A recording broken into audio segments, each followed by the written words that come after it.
Yeah, and all we're doing today is we're setting a hearing, so if you have questions between now and the hearing date, there's a 29-day notice, these are like 28-day notice to the newspaper, and then it'll be fully adopted. So we'll have another meeting to finally adopt the new business.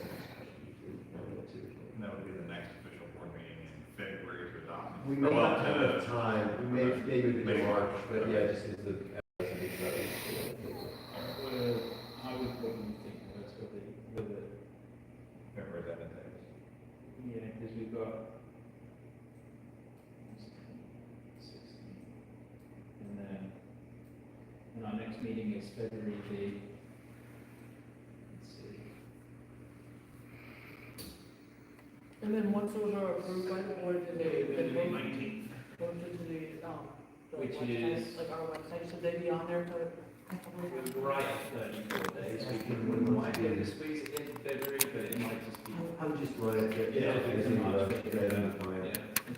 She's asking a question about, whether we'll post those on the website, and there's EDA considerations there too. Do y'all post stuff on the Yes, website? yeah, that will be, once it's approved, that's going to be part of the little procedures. You see that when you do your website, there's like an information page, so there is, we will be able to provide that onto the website. You're probably asking her, at least I'm gonna ask, if we would post a notice there as well, so long with the or just the newspaper. Just the newspaper, that's the requirement, that's what we're required to do, but if the board members want to put it on the website, we absolutely can, we've got the ability to do that.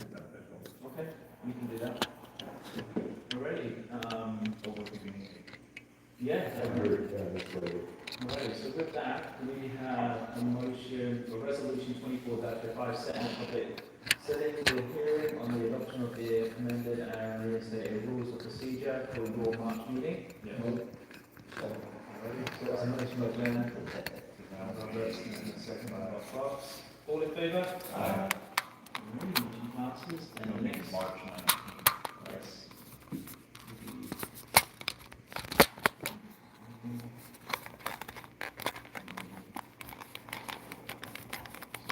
Okay, and then the next item that we've got is the consideration of resolution 24-04, directing district staff to request security powers. Joe, that's another one. Yeah, happy to address, and I don't know, we're gonna talk about traffic enforcement later in the meeting. One of the things that you all asked us about was on the traffic enforcement, and this is related to that item. So, I heard during the meeting that there was concern, and maybe an opinion expressed by prior legal counsel, that there wasn't the ability to go out and hire security officers, and I thought, well, that's curious, I wonder why that is. So I looked back at the old ordinance, that was probably 15 years ago. The statute was set up so you could get certain powers right off the bat, and then you had to go back and get what's called special powers under 190.12.2. And there were two special powers that everyone wanted to get. One was recreational powers, so you could operate this clubhouse. Yeah, well, I was worried that you didn't, but yeah, you do. They did. So, and then there was another power that everyone wanted, which was security powers. Nowadays, the statute's been fixed, and you can get those as part of your establishment petition, but back in the day, you had to go back and get a special resolution. So they went back and they got the resolution for the recreational, but they never got the security, and I think that's why John thought we didn't have the authority to do it. So we called the county, Elizabeth Blair's a wonderful person, super helpful, I was with her, and she said, well, they haven't done that in, 15 years, but they'd be happy to put an agenda for us.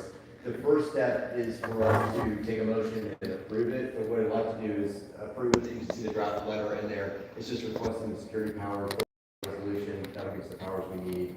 It's a super cheap and efficient process, and will sort of set us up nicely for the traffic enforcement, which I think is security information. Now, does this require a public hearing as well, or are we just adopting that? And then move forward with the Yeah, there's no public hearing, you're just gonna authorize, the letter to be sent to staff and for us to prosecute the petition with the county, to get the resolution adopted. And really, it's a matter of us just sending off to Elizabeth, and she'll run the process, she'll run the notice. I don't know if it'll turn some fee or not, if it is, it's fairly small, I guess, and we can get that done. She honestly didn't know what the process was, because they hadn't done it in 15 years. And Roberts, and a second by Fox. All in favour? Aye. Motion passes. If there's a fee, obviously we'll come back and let you know. Yeah. Yeah. Okay, and then the next item that we've got is the consideration of resolution 24-05, directing district staff to request security powers. Joe, that's another one. Yeah, there's no public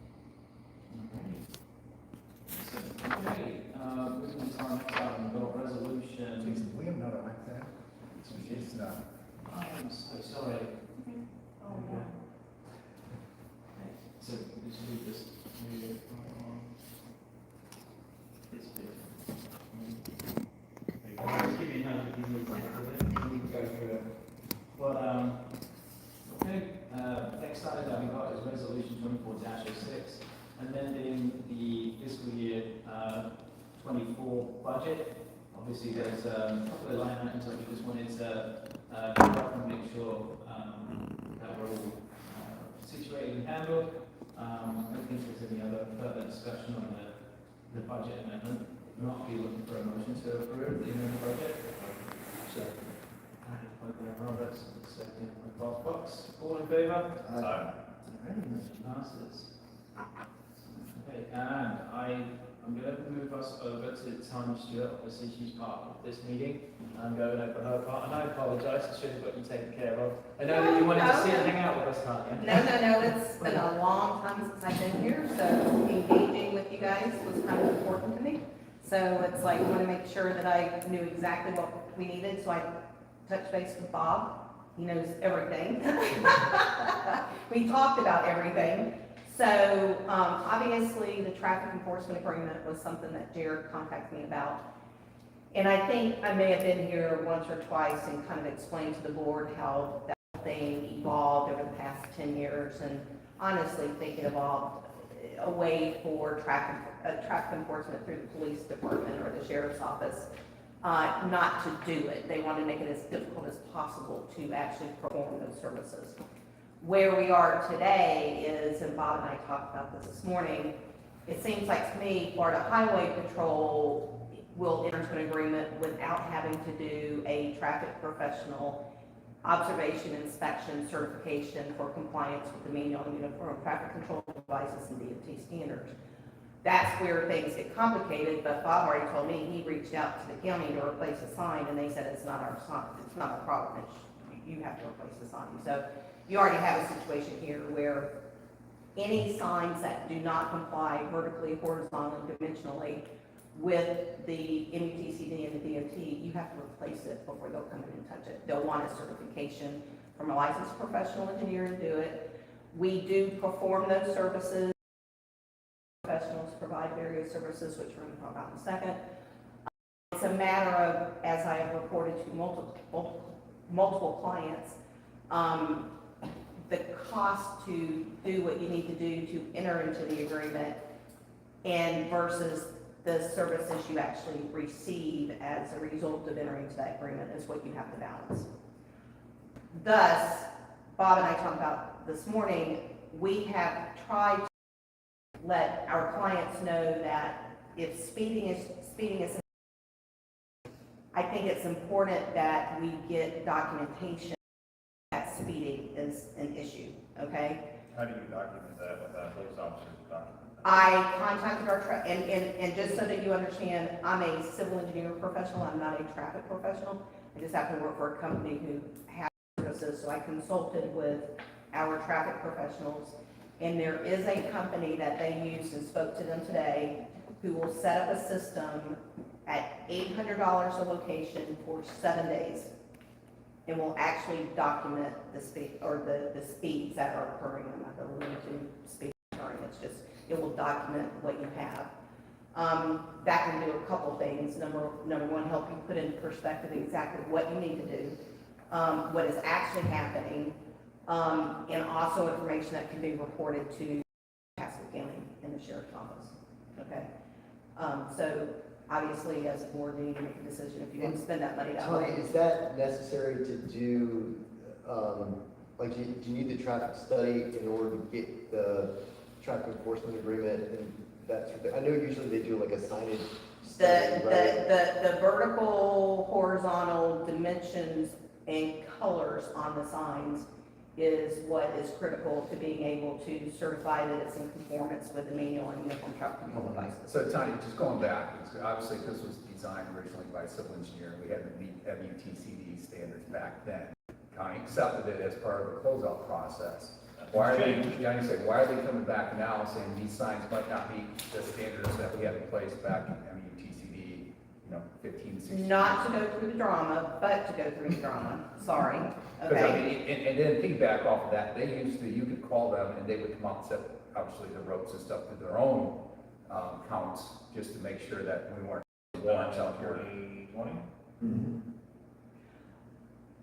I go back a long way. I mean, I go back when we did construction plans for subdivision, we didn't even have a striking and signage plan. Couldn't even tell you back in 1980, when they even came in and put signs and striking them. It just wasn't part of the system, wasn't part of something we had to design. So it's evolved over time, and what I can gather, because I've been doing this for so long and talking to so many district managers in the system, that there has been litigation associated with this, and that has driven everything to be so crucial or reviewed or critical or however you want to put it. So most of the sheriff's offices, and actually I did talk to the city of Tampa probably about 7-8 years ago, and they just came out flat out, told me, hey, the police department doesn't want to do this. They all went to the same conference and said, we got bigger fish to fry. And that's when I think because of that, that's when we evolved into this over scrutinizing these signs. And then what it does is, as an engineering professional or a traffic professional, then it puts the burden on them and the company associated with them to be responsible for what they're reporting. And believe it or not, 5 years later, it could be different.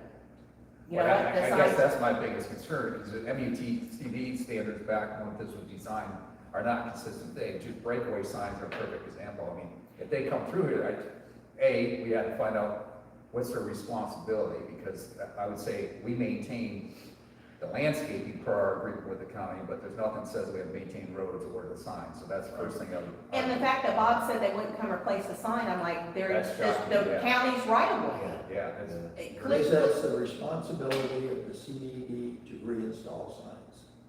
And the interesting thing about it, as, That Pasco is also, and I don't want to be critical of Pasco on a public record because they've been a great county to work with, but I know they've also had tree issues. They sort of put a lot of that on the neighborhoods.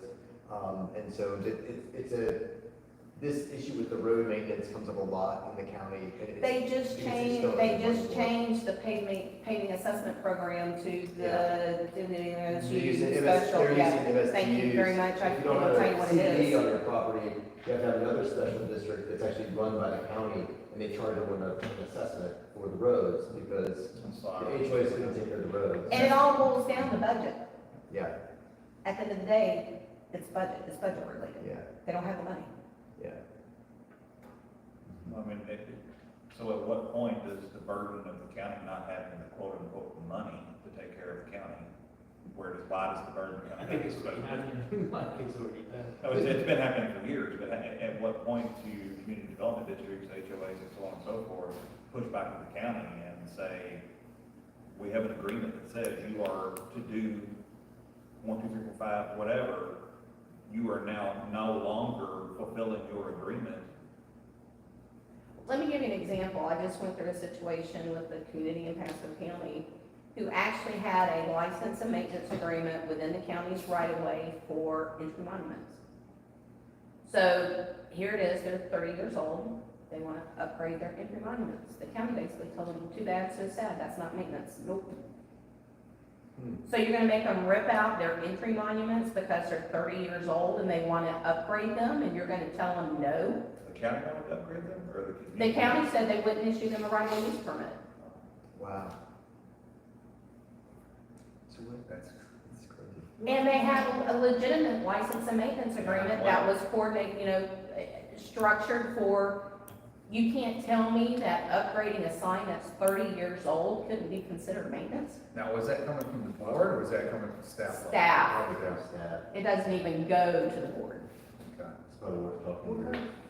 And I've mentioned that a lot of times too. If you really get yourself in a jam, show up for a county commission meeting, speak your piece with the Right. board and tell them what you're going through and what you're experiencing and have somebody answer that question. I mean, luckily, we're talking about sign now, but I guess the more frustrating part is when it comes down to actually having to do some repaving, milling and resurfacing here. Are they gonna stand by that agreement that's in the county road right away and that they've gotta do it because the burden and the cost back to us is gonna be incredible. And I was just looking because, Pasco County, I could never get them to submit a report, and then we did a public request, I think is how we got it. But they did an assessment of your roads, they did, you know, a pavement condition assessment of your roads. So you can kind of regurgitate that stuff back to them. And I think we even talked about at some point in time, hiring a company to do our own assessment of the road and send it back to them and say, this is what we're. Do you recall what the level of service was when they did this? There's so many, I just found it on my phone, so I can redistribute that, it's a few years old. That was 2021 as well, that's when they so ever so graciously repainted everything and gave us the crosswalk paint. Okay. Crosswalk paint. So, and I think it's a good general discussion, we all can continue, I don't want to get in the way of that, but I guess there's probably two things we're thinking about. One is this longer term paving issue, is going to come back and bite us. That's a pretty significant issue. I don't know, do you think that's gonna be an issue here? Like, given the county roads have been treated as county roads? The previous process, the paving assessment program allowed the community to request the work to be done, and then they would come speak to the community, they would send out a survey, and the majority, if they said it, they would do it, then the residents get assessed. This new program, my understanding is, there's going to be a gap. They are literally going to be assessing residents now to do this in the future, okay? So you're gonna have communities start at the age that you're, Pinellas has done this. Is that right? Yeah. you're at the age where you need it to be done, but they're not prepared to do it. And now, I don't believe the paving assessment program even exists So if anymore. the thing is, you could maybe, you know, I don't wanna go too far on this on the record without doing some research and thinking about it, because to your point, there's sort of a contractual commitment on it. Well, in going back, I remember they used to do that for more rural communities where you can have, obviously, a CDD or a functioning HOA where that's the only way you can get your road sets and paved. Now, with the CDD being in place and them demanding this to be a collector road for these pass-throughs, because that was on their long-term maintenance in the long-term traffic plan was getting these interconnected roadways. I would imagine they have a strong case going back, because we've got some traffic that's not coming from this community. Had I brought up at the last meeting, to that point, Aaron Cutoff is getting ready to have expansion, Aaron Cutoff is going to have a lot more traffic from the Connerton expansion, which you're gonna see that traffic. Yeah. We have an email, I actually had a meeting with the county administrator at the time, Files, I don't remember his first name. And he went to, who's the county engineer, Michelle, Margaret Smith. He went to staff because I was there to talk about the CDDs and this roadway maintenance situation. So with Dupree Lakes Boulevard going through here, we do have an email where they acknowledge they'll accept responsibility for Dupree Lakes Boulevard, but they don't know when they'll do it. And will they put a special assessment on residents? Or Um, will they do it other general? no, I believe that being a collector road, that would not be and actually I need to go back and take a look at the email. I don't want to speak because I have heard other collector roads that communities have been assessed. What about our internal roads? That goes back to the old paving assessment where you could request that it be done, and then they would come out and the residents do get assessed. Now with this new special taxing Yeah, unit they'll or put it- whatever it is, now there's gonna be this gap between being assessed versus requesting that the residents pay to have it repaid. Most developers, because there's a lot of jurisdictions now that won't take roads, right? They see these special taxing units, they either put them in there. They'll always take utilities, because they'll make money off utilities, but they won't take the roads. So most developers say that they'd rather have their CD do the roads, because we can finance it using tax bonds at the same rates that the cities and counties get. We spread it over time, we do our bidding process and control the budget ourselves, right? That's what most communities, I think, opt to do. I think Question Pasco is- County requires it now. They may. Pretty yeah. much, I think nowadays, they still have selected Mhm. collector roads that they won't, but any subdivision street is not gonna be the county's. And then, but we probably need to get some sort of rights with Pasco, at least have that conversation now. That is not setting aside, I mean, set that aside, the first question is, do they even have the right to assess us? And that, I think, gives some more thought to. Well, if you use that as an example, okay, if they'll do the collector road, but if they won't do the secondary roads, then they are no longer county roads. They are now private CDD roads, and that gives us special security powers on those roads specifically, traffic enforcement, parking enforcement, and so on and so forth. If we can get it in writing for them to say, yeah, it's not our responsibility anymore, you do whatever you want. I think I have that.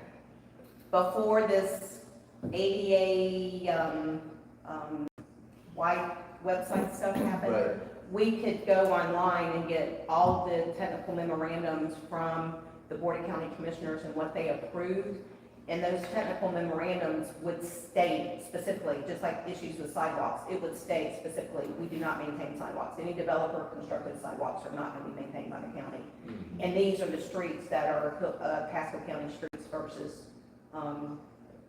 CDD streets or HOA streets. So You have that. I think I have that because I think I did this before that 88 thing hit.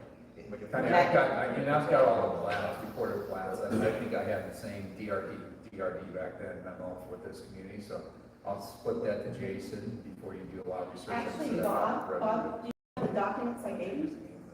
Remember I got off plats Yeah, and dates and but I stuff? don't have them there. Oh, okay. They actually, those technical memorandums may be in those documents that I gave you. Okay.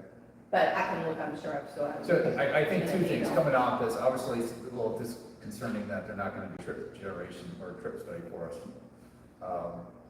So we'll have to, and who did you speak to with regards to, or you didn't speak to? I didn't speak, I had a meeting through the Builders Association with Dan Biles through their Pasco County Governmental Affairs Okay, team. okay. So that's how I was able to get to him, so he went, and I can probably find the emails from Margaret Smith and all her team that says those things too.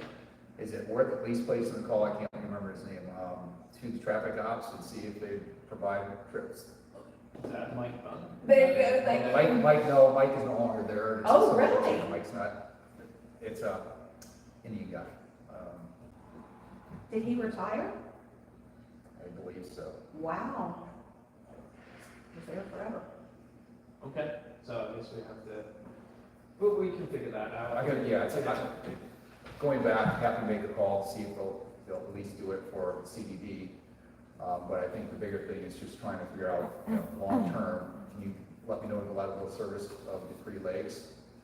And then I think Jared would have to do a little research as it relates to, what they will and will not honor as far as our agreement. Especially on the new paving assessment. Yeah, I'm gonna give that some thought. Chair, why don't I send you all the information I have and I'll let you kind of digest it That'd be and great. report back to everybody. Also, I wanted to ask, there's two things that are kind of in my mind. How old are our roads? When you said they're overdue at this point? No, I won't say that. Okay. Only because, number one, they did have a paving assessment done. So, assessment, now there is another company, if they didn't use the same company that I would use to come out and assess them again. Setting a PCI for each one of the roads, me, when I go out and look at them, I just look at it, just went to community and said, hey, this is a problem, send it to a geotechnical engineer, let him take a look at it, give me some thoughts on it. The process they go through for the PCI analysis, they literally come out with equipment and drive over the road. They have technical backup for supporting whatever PCI they put on that road. Yeah, it's not just subjective, like me walking, I'm going, okay, yeah, I've looked at this for 30 years or 35 years, and this is what I think. They actually have technical data support how they establish it. Use science. That's, yep. Um, They use what do we have going on now? AI? Oh, yeah. and what did the assessment say about the paving? Like, what is the remaining life on the boulevard and also on the internal roads? Do you have any idea? I thought overall it was fair. Now, that was probably 3 to 4 years ago, so today, There's 20. It could be a completely different story. And the one thing I have kind of learned over the years, Glenn is bringing it up, is the roads are designed for a 20-year life based on technical standards and calculations. Overall, the subdivision streets have low volume, low speed cars and vehicles. So I don't know any local government who literally goes out and replaces the roads after 20 years. No, nobody's got the money to do it. So every single subdivision street that's been built in the past 100 years has well gone beyond 20-year replacement. Okay, so that gives me a sense of the paving item. So the next step, and I know we got the traffic enforcement issue too, but we're kind of on the paving. So what's our next step on the paving? Do we just sort of, I'm gonna do the research, obviously, that you're talking about. I'll send you all the documentation that I have in Okay. discussions with county staff and administration on it, and the report for the PCI assessment, so that you have that, because that was one of the things we were gonna use to tell them, hey, you need to come out and do something about the roads. Jason? Yeah. That's good. She was at 16, I think you went through. When you went through, yeah, she didn't realise that she had her music turned on when she was doing jamming away. I said, at least I didn't get a bad phone call. So did you like your music time? She went, oh, that was on there? It's like, It was like Meadow Point Boulevard, Yeah. Oakstead Boulevard, and they hadn't been touched. Meadow Point Boulevard has been resurfaced. Finally. Phase 1 or Yeah. 2 or? I want to say the first phase, so that has been done. they went through and they actually, they went and repaired all of, like, you see it where they did all the veins where it looks like they kind of redone that, but they've actually repaved it now. Meadow Point Boulevard, not Beersley, where they put the crack seal in. Right. The yeah, crack seal is what they've really been using in terms of the payment management. Right. But Meadow Point Boulevard, and Meadow Point Boulevard now connects to City of Tampa, Cape Bar Ranch, so it's a huge collector road at this point.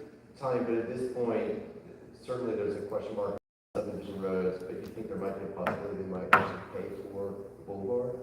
With the I general believe fund? the email that I got acknowledged, we actually requested it.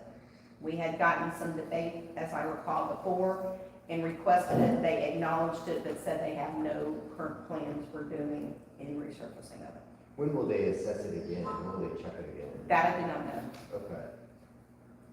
I can try to find out. I don't know how much information I'll get online anymore. Make some phone calls. Okay. Let me check. Okay. What is usually the basis for them to decide, like, does somebody need to have a blowout going 40 miles an hour and try to sue the county for resulting damage, or? They use the PCI assessment to make a determination when the roads need to be resurfaced. I'm sure if there's some tragic situation, it's the same thing with putting crosswalks everywhere, and everybody just keeps walking between crosswalks. For us, you describe what the PCI stands for. Payment condition index. And what would trigger them doing that if it has been less than 20 years? They have excellent, good, fair, I can't remember the worst, I don't know exactly if I remember the worst, but there is a word or bad, I don't know, whatever it may be, but they do range from like 90 to 100, 80 to 90, 70 to 80, 60 to 70. But she's asking what triggers it, like what? Yeah, like starts if the PCI board review? wasn't, if we just said, okay, you know, you're responsible for the road, so if somebody has a. Do they have like a tracking chart, they check it at 15 years Yeah. out? I think it's their budget. It I was, don't, it was budget, and then there was another one, I do remember when they said about the collector road, and what they Yeah. say is what can a collector road Handle. handle? And they said 28, I think they said something That- like they did, 28,000 yep, vehicles yep. a month, Yep. traffic-wise going down the boulevard, and Dupree Lakes didn't reach that quota. Obviously, but, you know, 40,000, I think. yeah, it This was is like a rate of deterioration, and so. I guess so, yeah, and I guess that was their determination back in 2020. They just said, you're not, your collector road's fair, and you don't have nowhere near enough traffic to warrant for this to be repaid at that point. Now, 3 years on now, Glenn, obviously with the new development, things like that, it changes, and I would hope, obviously, we might have a new traffic engineer with Pasco County, maybe he's a little bit more motivated, so, you Well, know, they should be in able his to, new position, we can have a I just hate conversation for us with to him. have to pay for it, I mean, well, they should be able to project based on the amount of homes that are going to be built over there, which are all 900, how much traffic is potentially Yeah. I don't know coming if they down do our road things on like top that. of what we already have. Right. I mean, I don't know if it's- they do it's- things based on like, oh, you know. I hate to be naive, but I think somebody told them you got $5 million and you figure out how to spend it.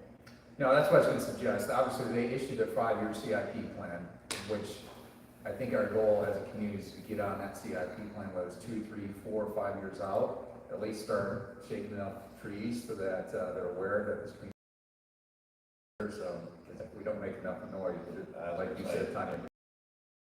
So I think also Make- make it on the make- record that we're asking for this, like that, you know, if there ever was an accident, because that's my primary concern, right? That we continue to ask the county to do things and they continue to not. And I think with the team, like obviously with legal, with Tanya, like, and all of us working together, you know, I think we can come up with a good system like how to like kind of, like Glenn said, if it's making enough noise, you know, Yeah. hopefully, that's a lot better than doing nothing, right?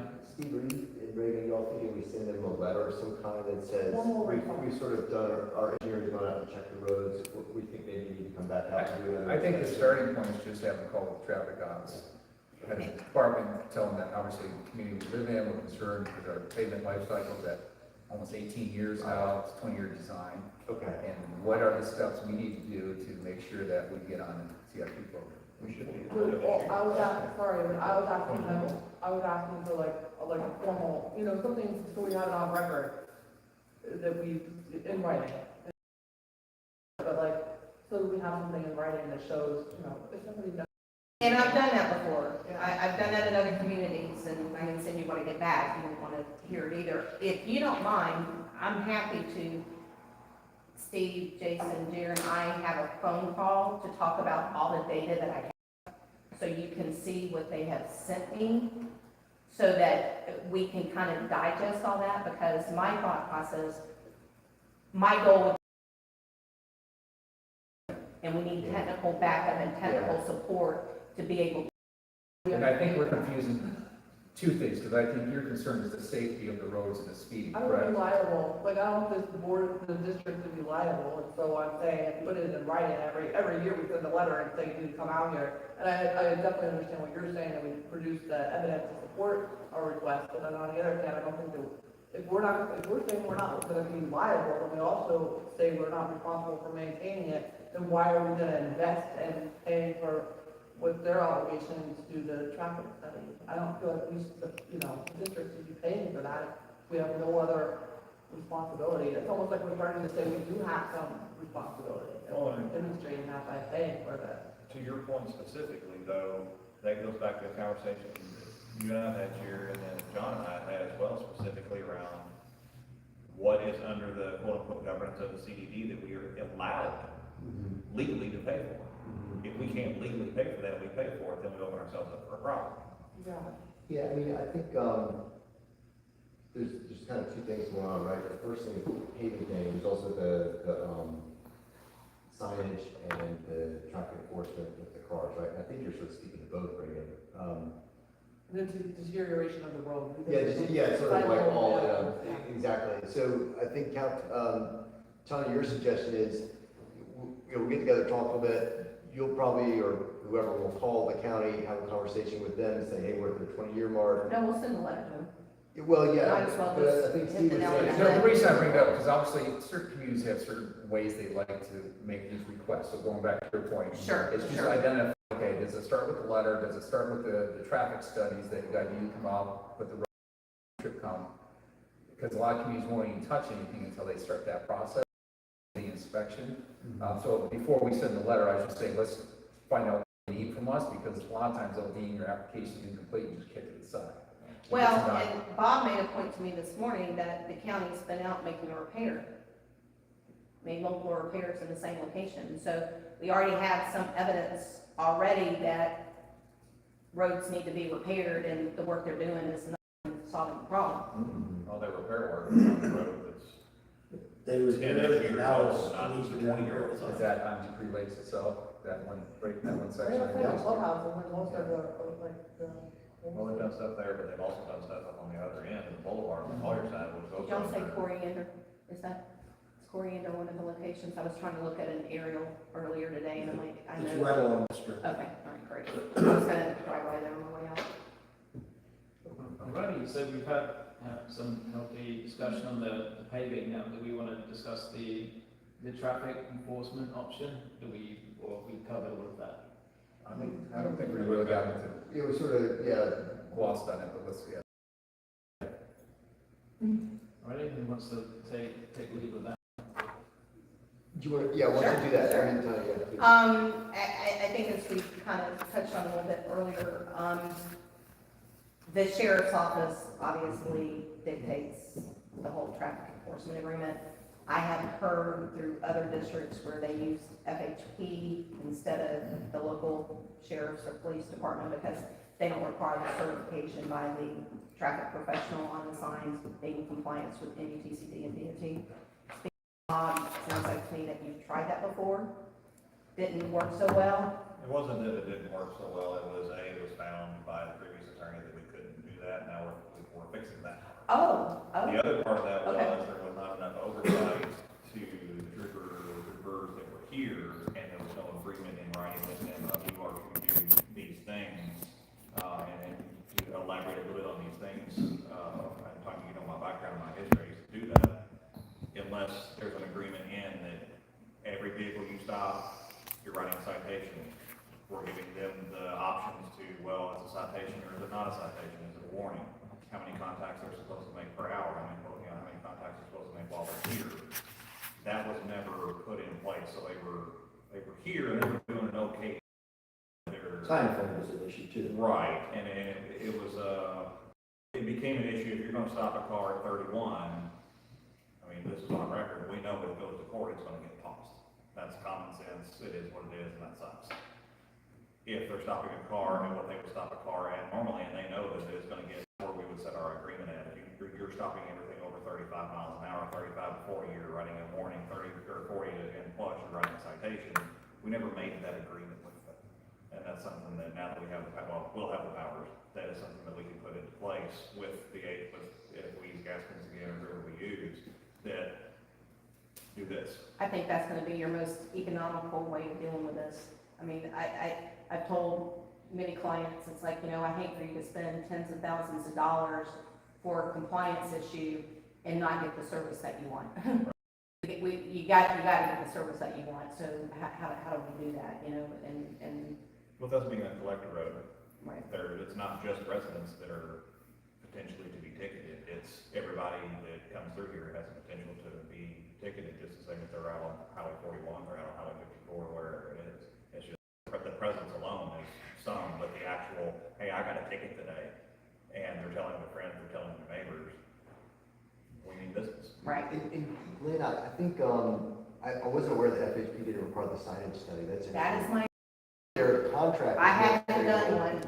I've done one with the sheriff's at the number, I've not done a certification for Yeah. FHP. okay.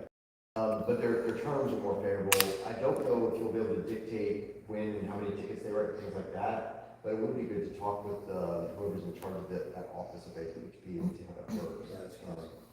Yeah. So Tanya, just real quick, based upon your experience, traffic calming and success of trying to implement traffic calming on collector streets, have you been successful in the past in any CDD community if they met that, and can you walk through what the met like a speed bump or? I'd have to get a traffic professional to probably answer that question. I can tell you, number one, Pasco County prohibits traffic calming on their roads, so that's a problem if they own the road or the right of way. We do have this discussion about emergency vehicles that always pops up as part of this discussion. You'll hear the traffic professional talk about chicanes and striping and, paving and all this other stuff to try to help with some of the traffic calming stuff. once again, you're stuck in the county's right of way, you can't do it without their permission, and they're gonna prohibit any traffic calming. I did have a community, when I first started doing this almost 20 years ago, they did it, and the residents were so angered by it, they took it out. I don't know what you're talking about, I remember that. I remember too, a traffic engineer, I think from your all's group, came and spoke and said that the traffic calming measure versus changing the signs versus giving tickets, like the tickets was the most reliable. The enforcement. mechanism. The Yeah, enforcement. yeah, because word gets out, and yeah. Well, the other issue that we have is the boulevard is 5 miles an hour faster than all the side roads, which is a huge problem. So that becomes a question of, I'm not saying let's raise the speed limit on the boulevard, I'm saying lower the speed limit on the thing, but there again, how do we petition the county to say this needs to be 15 or 20? Speed limits in Pasco County are dictated by their land development code. The traffic engineer who designed your speed limits had to go by the land development code in establishing the speed limit. So it's more than just that, and it's based on the reason that your collector road is got a higher speed limit is because you have more units traveling through it. Right. But it's Versus 30 the subdivision streets have fewer people travel, fewer But it's cars. 30 miles an hour, which, being realistic, it's a 45-mile-an-hour collector road. I was gonna say, we could pull the LDC and actually take a look and see what the unit count is, that would change it from being 25, 30, 35, It's 40. probably 30 because of the crosswalks, you know, I would think it has something to do with that. It could be. Okay. Well, yeah, I just want to hear you answer Somebody- the options there, so thank you. Yeah, it's rather complicated, but everything's rather complicated nowadays. So in terms of next steps, it does seem like there's a lot of traffic calming options, in terms of changing speed signs or speed bumps, right? It sounds like the FHP or the sheriff's office is the way to go. Is the next step for Jason to call FHP and try to get a formal contract and see if we need a signage study? Well, we need that security powers agreement first. Yeah, we do, but, I mean, I don't think it means you can't go ahead and call, right? So Right. at least kind of have a conversation, see what the options are. Higher. Because my guess is within the next 60, 90 days, you'll have that approved by the county, ready to go. Jason, have you had positive experience with FHP? Just curious.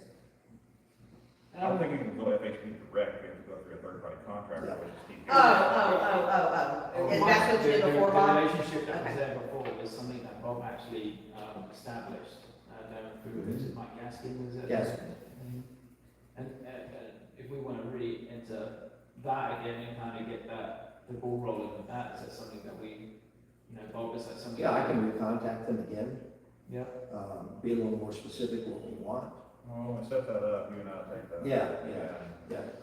My last call But question. if we can, the three, and I think, Bob and I, like, we can start the conversation, then obviously Glenn, it would be nice to have you can ask a few questions that might, trigger him to like provide some, Yeah. this is something that you used to do, so I think you have a wealth of knowledge of it, so having you include would be great. Alright, cool, so we got that direction. Any more questions regarding the traffic enforcement? My question was more broad, and it could, I'm just struggling to understand, so how it works in terms of, like somebody said, they're not gonna honor their agreement. What, like, isn't there, like, actually a contract or something that says that the county will maintain the roads as part of their development? There is a recorded agreement, What, was it just like an agreement? and or- staff's like, our definition of maintenance is different than yours. But I wanna do that, whatever they're doing. I think the argument from the county, and again, we'll want to do some research, and I'm not saying this is the right answer or that I agree with the argument, but I think the argument that they'll say is, we agree to maintain it, but we get to choose how we pay for it. And so we can pay for it through our general tax fund, or we can do special tax units. I bet you that's the argument that they're making. And there's not enough, there's probably not a lot of detail in terms of like. I don't know, that's what we'll look at. I want to look at the detail of the agreement. And my only concern is you're caught in this gap. You're caught in the gap between the paving assessment program and this special taxing unit. Mhm. Wait a minute, how are you gonna fix, and there are a lot of communities that are in this gap, not just y'all, there's lots of them. But it sounds like we've got a pretty powerful, or we've got a good chance on the boulevard, and if we sort of escalate and raise our hand more, squeak the wheel, and might get treated a little faster. So. That's how we got the striping. Yep. Oh, yeah, yeah, cool. That's good. Most of them keeping us quiet for a couple of years. I do have a question for you, Tanya. Yes. And, this is, I don't even know how to describe it, but it's kind of like, I don't really understand exactly, because I had this like impression that you were kind of closely working with the chairman that we had previously. And I feel like, I don't know, it's a feeling that maps were updated and, for various purposes, like landscaping and identifying the buffers and conservation. And I've had this knowledge for a long time that lots, in particular on my street, like you could buy the lot behind it, which is classified as wasteland, if you were to purchase the parcel in front of it, it was like an option to buy. And I remember reviewing that. yeah, and I asked you about that, and, it's in like the development records, and I have to go back and find it again, but just, I don't know if the maps were updated, I just don't understand the history of map updating. I think Objectives. I have a report on that. Bob has everything that we have that we use. Your mapping after the closeout of the district. I mean, so everything that we did should be current. What we have should be current. Nothing has been conveyed to any other party, to the best of my knowledge. So what we've done, which is why we kind of turned it over and said, hey, here's all the backup, here's all our documents that we have. But I may have a report specifically on that piece of land. I can't remember off the top of my head. There was some strange stuff that happened with that whole thing and what somebody said or told somebody, you know what I mean? There's a lot of parcels across the community that the CDD owns that have been deemed one type or another type. And it's not just Cherokee Road, it's all over. So you have something that's deemed a wetland that there's no watershed within 2 miles of that location. You have things that are deemed quote unquote conservation. And then that becomes different rules and laws and regulations based on state and county ordinances. Depends on who you ask, of that or whatever, how, why, and what for. And there's always been so much gray area. I'll give you an example. I'm dealing with agricultural ditches in southern Hillsborough County, Waimama and Ruskin. They're old rim ditches that farmers use to drain their land to produce crops. They are considered wetland conservation areas. I'm like, the ditches need to be cleaned out. They're 30 years old, 40 years old, 50 years old. They are overgrown with things. If you don't do something about it, you're going to have drainage problems. That's a lot of the issues that you're potentially facing here. Yeah. That is what, and that's where I mean, and you're gonna have to make, sorry. No, I'm gonna let I know Jason. that. So We haven't got to talk about I know. I'm Jason. I'm just making sure because obviously we've gone from traffic, we're now going into, Well, I thought you said, did you have any other questions for the engineer? well, regarding traffic enforcement, Oh. because we have another engineering item afterwards. Okay. And the general questions, I think it's great, but I think what we do as a board, look, Regan, Glenn both have questions for Tanya. Is it okay that Regan and Glenn speak with Tanya regarding this Or review. other matter, like, and bring management into it? Because it's not a topic that we've got, like, really for discussion. And it's a good question because I guess it's going to pique a lot of people's interest. And I think, Tanya, is there that report, and if we can provide that? I will give you the report. Yeah. You can distribute it, as well as Bob has information that I think he can share. You might not even need me after you see all that information. Right. And I'm not trying There to... will be.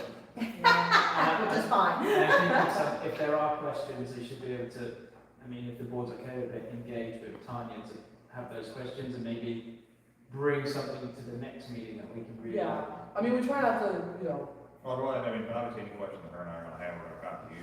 Perfect. yeah, we're gonna go through you, but also I don't, we have to be careful about board members independently just wanting to tap on different types of consulting Right, services. and that's why I just wanted to say, let's have it, that the board are okay to, I'll get the information from Tanya, any questions we can engage with. And I will do a report so that you can put it in the agenda. Perfect. So that you get it in advance, you can review it, you can reach out to Jason, however he wants to handle in terms of getting questions answered and make it to the meeting, so this doesn't consume your meeting for sure.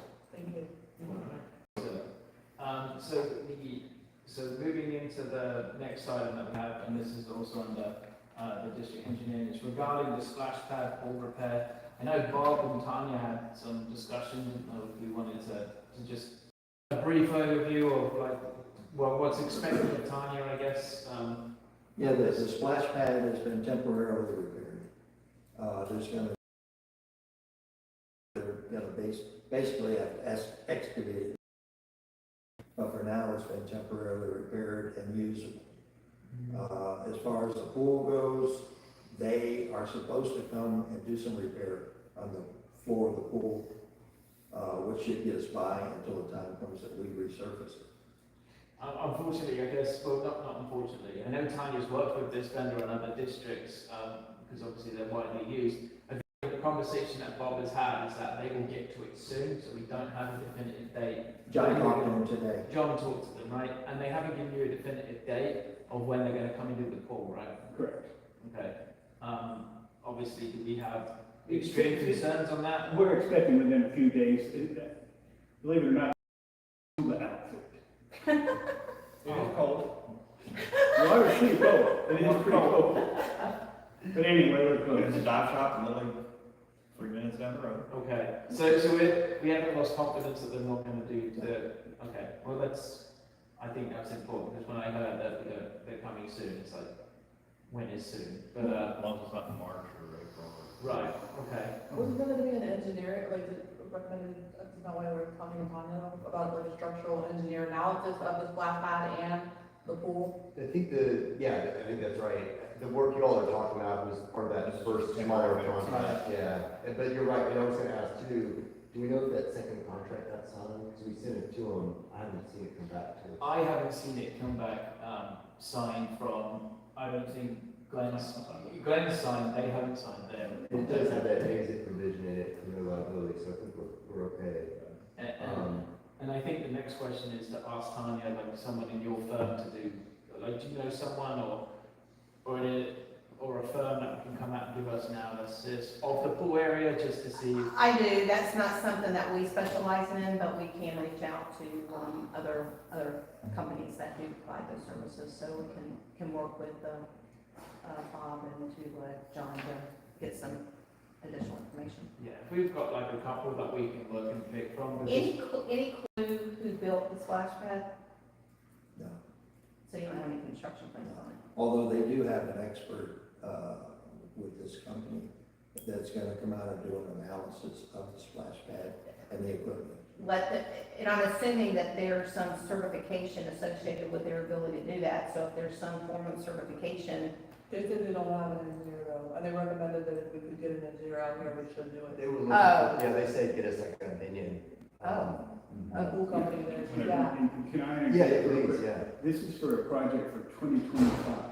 It's Okay. not- yeah, it's not the That's short fine. term, So we have right. some- We just want to make sure we're in the right and correct. John sort of orchestrated the immediate patch, right? I So think that's- GD that's Collins what it is kind of the guru here in terms of being the pool expert. They specialize in that. There's a company I know, I can't remember the name of, in Manatee County, but, I think they would be the prudent company to come in and assist you with assessing whatever you need done, because that's their specialty.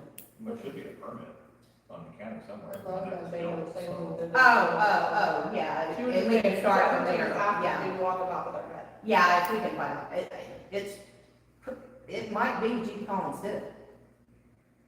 So that may be the case, that's, I think we can, Very likely. we can dig and see like who did the splash pad, we can look back and see if there's some information of that. We can definitely look, for sure. Yeah. Alrighty. All right, with that, Tanya, thank you very much. Was there anything else for Tanya? I think this was great having Tanya attend the Do meeting you all in want person. to talk about irrigation stuff, just while we got the engineer here too? Um, Or, I don't know. So- well, I think we kind of touched on it, like we briefly spoke about it earlier. You know, aging our irrigation system, what we have, obviously when there's no water, we have an issue throughout the community where we don't have enough water to water the whole boulevard at the same time. Obviously, we've got a very competent landscape contract with Cardinal where they go through zones where they manually do this, which is, you know, that's not a requirement, but they do that because in the end, it saves them a lot of like work if the boulevard's looking good. You know, I think it's one of those that we can dig down deeper into this. Clayton's provided his opinion that, you know, there's not a lot that we can really do if there's no water. What can we do? There was the idea that we would send a letter to Pasco County requesting, Jed, that was one of your ideas, to like say, hey, can you? Yeah, I mean, so we tried to track down the agreement, I think I copied you guys on some of that correspondence. And I actually called Ed Sakura, who permitted the irrigation system originally. He was with Beazer at the time, he's with Cole for now, doesn't matter. But he said there should be a reclaim agreement, just like we have a potable water agreement. I have reviewed those agreements in the past, you guys probably are somewhat familiar with them. You know, they don't provide the right to water, right? It's only if they have the water is the reclaim available. I'm sure Tanya nodded her head. So I don't know how far that will get you. When I talked to Clayton, though, he said that we've suffered landscape damage in the past, but he feels like with working with Cardo, he feels like they can prevent that in the future. For one thing, they've got a system where they can move the water around, like Jason was saying. Beyond that, you can use you know, I forget what they call it, like a pipe tap, where they basically take a hose, plug it in your potable water line, and then use that to water. If you have a booster.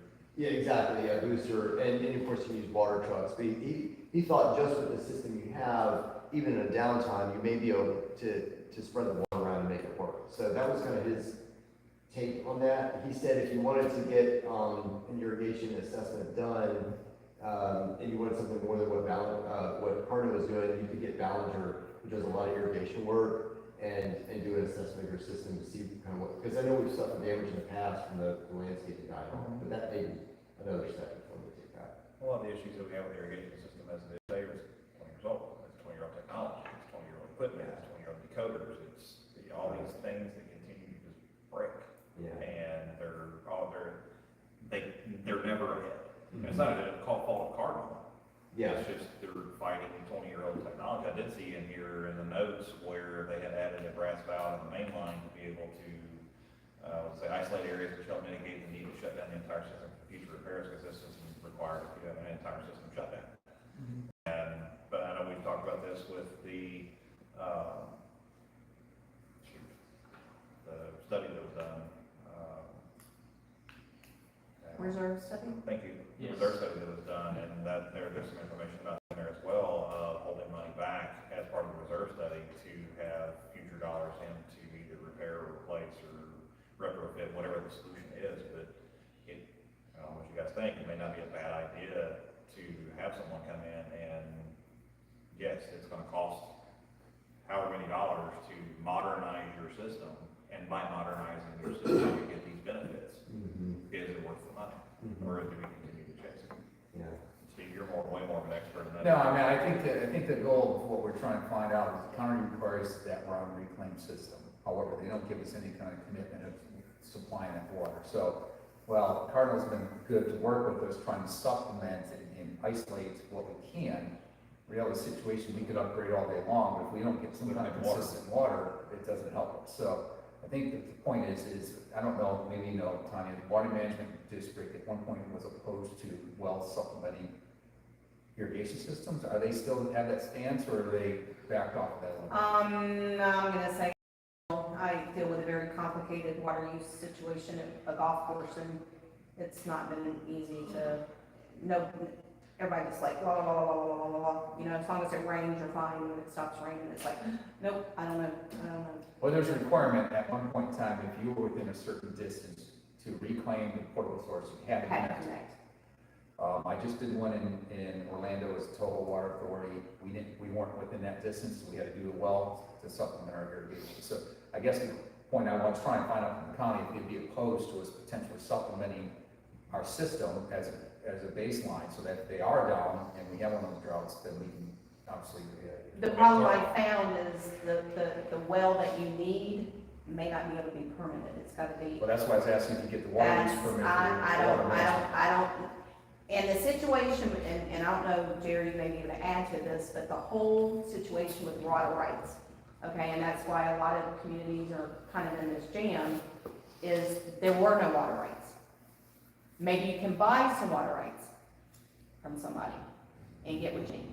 They're not cheap, but maybe you can buy them. So there are lots of communities that were between the consumptive use permit and the water use permit in the mid-90s were in the process of being developed, and then all of a sudden it's like you don't have any wells on your site. You were not in agricultural use, so you can't get water. Tanya, the reclaim, how much more expensive is your potable water? Like, do you need a permit? I don't even think they'll tap? let you do potable Do the- water. I don't Oh, even think really? they'll, Like, I don't if you even have think to they'll tap let you during do an it. It would have emergency, they won't let to, you do number it. one, they make it outrageously expensive. Okay. So the. You're charged twice on it, you're charged water in, you're charged water out. Yes. Phase three, Phase three reclaim.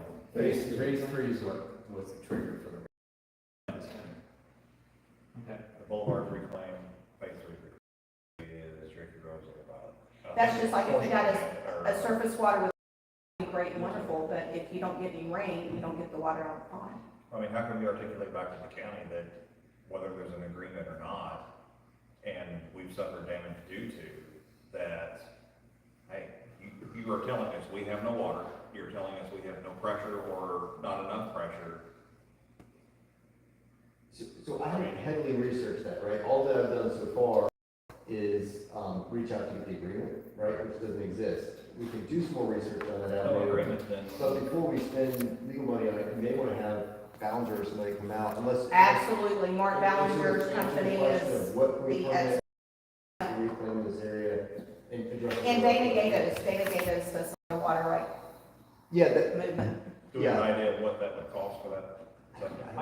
You know what I'll do, I'll get that cost from Mark, if I can get that, and say, hey, can you give us an assessment? It's a couple $100, it's worth paying a couple $100. Get a scope, I wanna. Yes, understand yeah. what- or maybe just, can you have them maybe come out to a meeting, just talk to us and see if they'll, I mean, with the idea that they would make. They might, Ballinger's very, I know that they're a big. I think he won't come out, but one of his. Yeah. guys will. Yeah, just somebody could I speak can't to remember the her name, opportunities. yeah, he'll come out, I'm sure. and speak to you. Yeah, okay, yeah, we can absolutely get that and get an understanding. I think that's a very valuable point.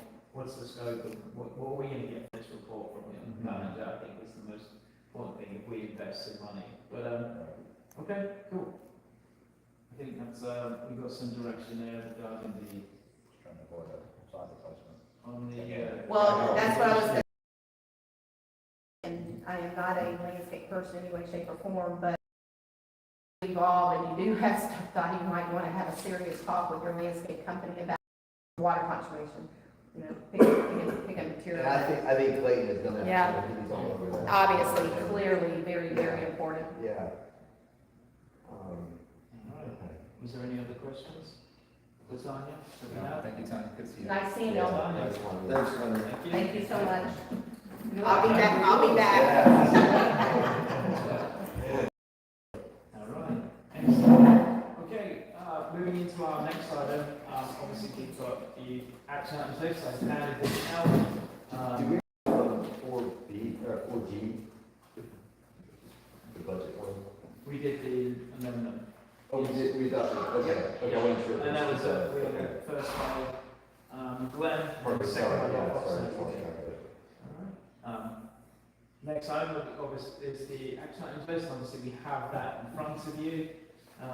Going along with that, we obtained the landscape manager's report that Cardinal put together. Obviously, they went through a few instances of what happened due course of the month of November and December. There was one item that Cardinal did provide to us, Glenn. I know that Clayton got that to you today. It's about some area that needs to be. It's in your email, and I can tell you which it went to the board member for Dupree Lakes CDD.com. That's the one that you can't use anymore. So that's probably the issue here. That's on 17 on the actions list, Jason.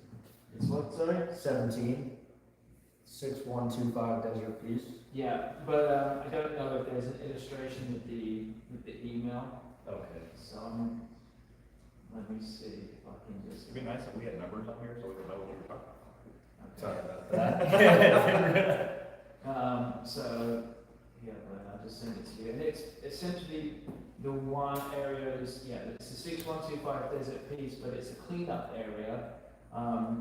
That I believe it was your conversation that you had with Clayton, and he's provided a map of that conservation area. Janelle and Steve, I can just provide that to you. It's essentially cleaning up this area in the back.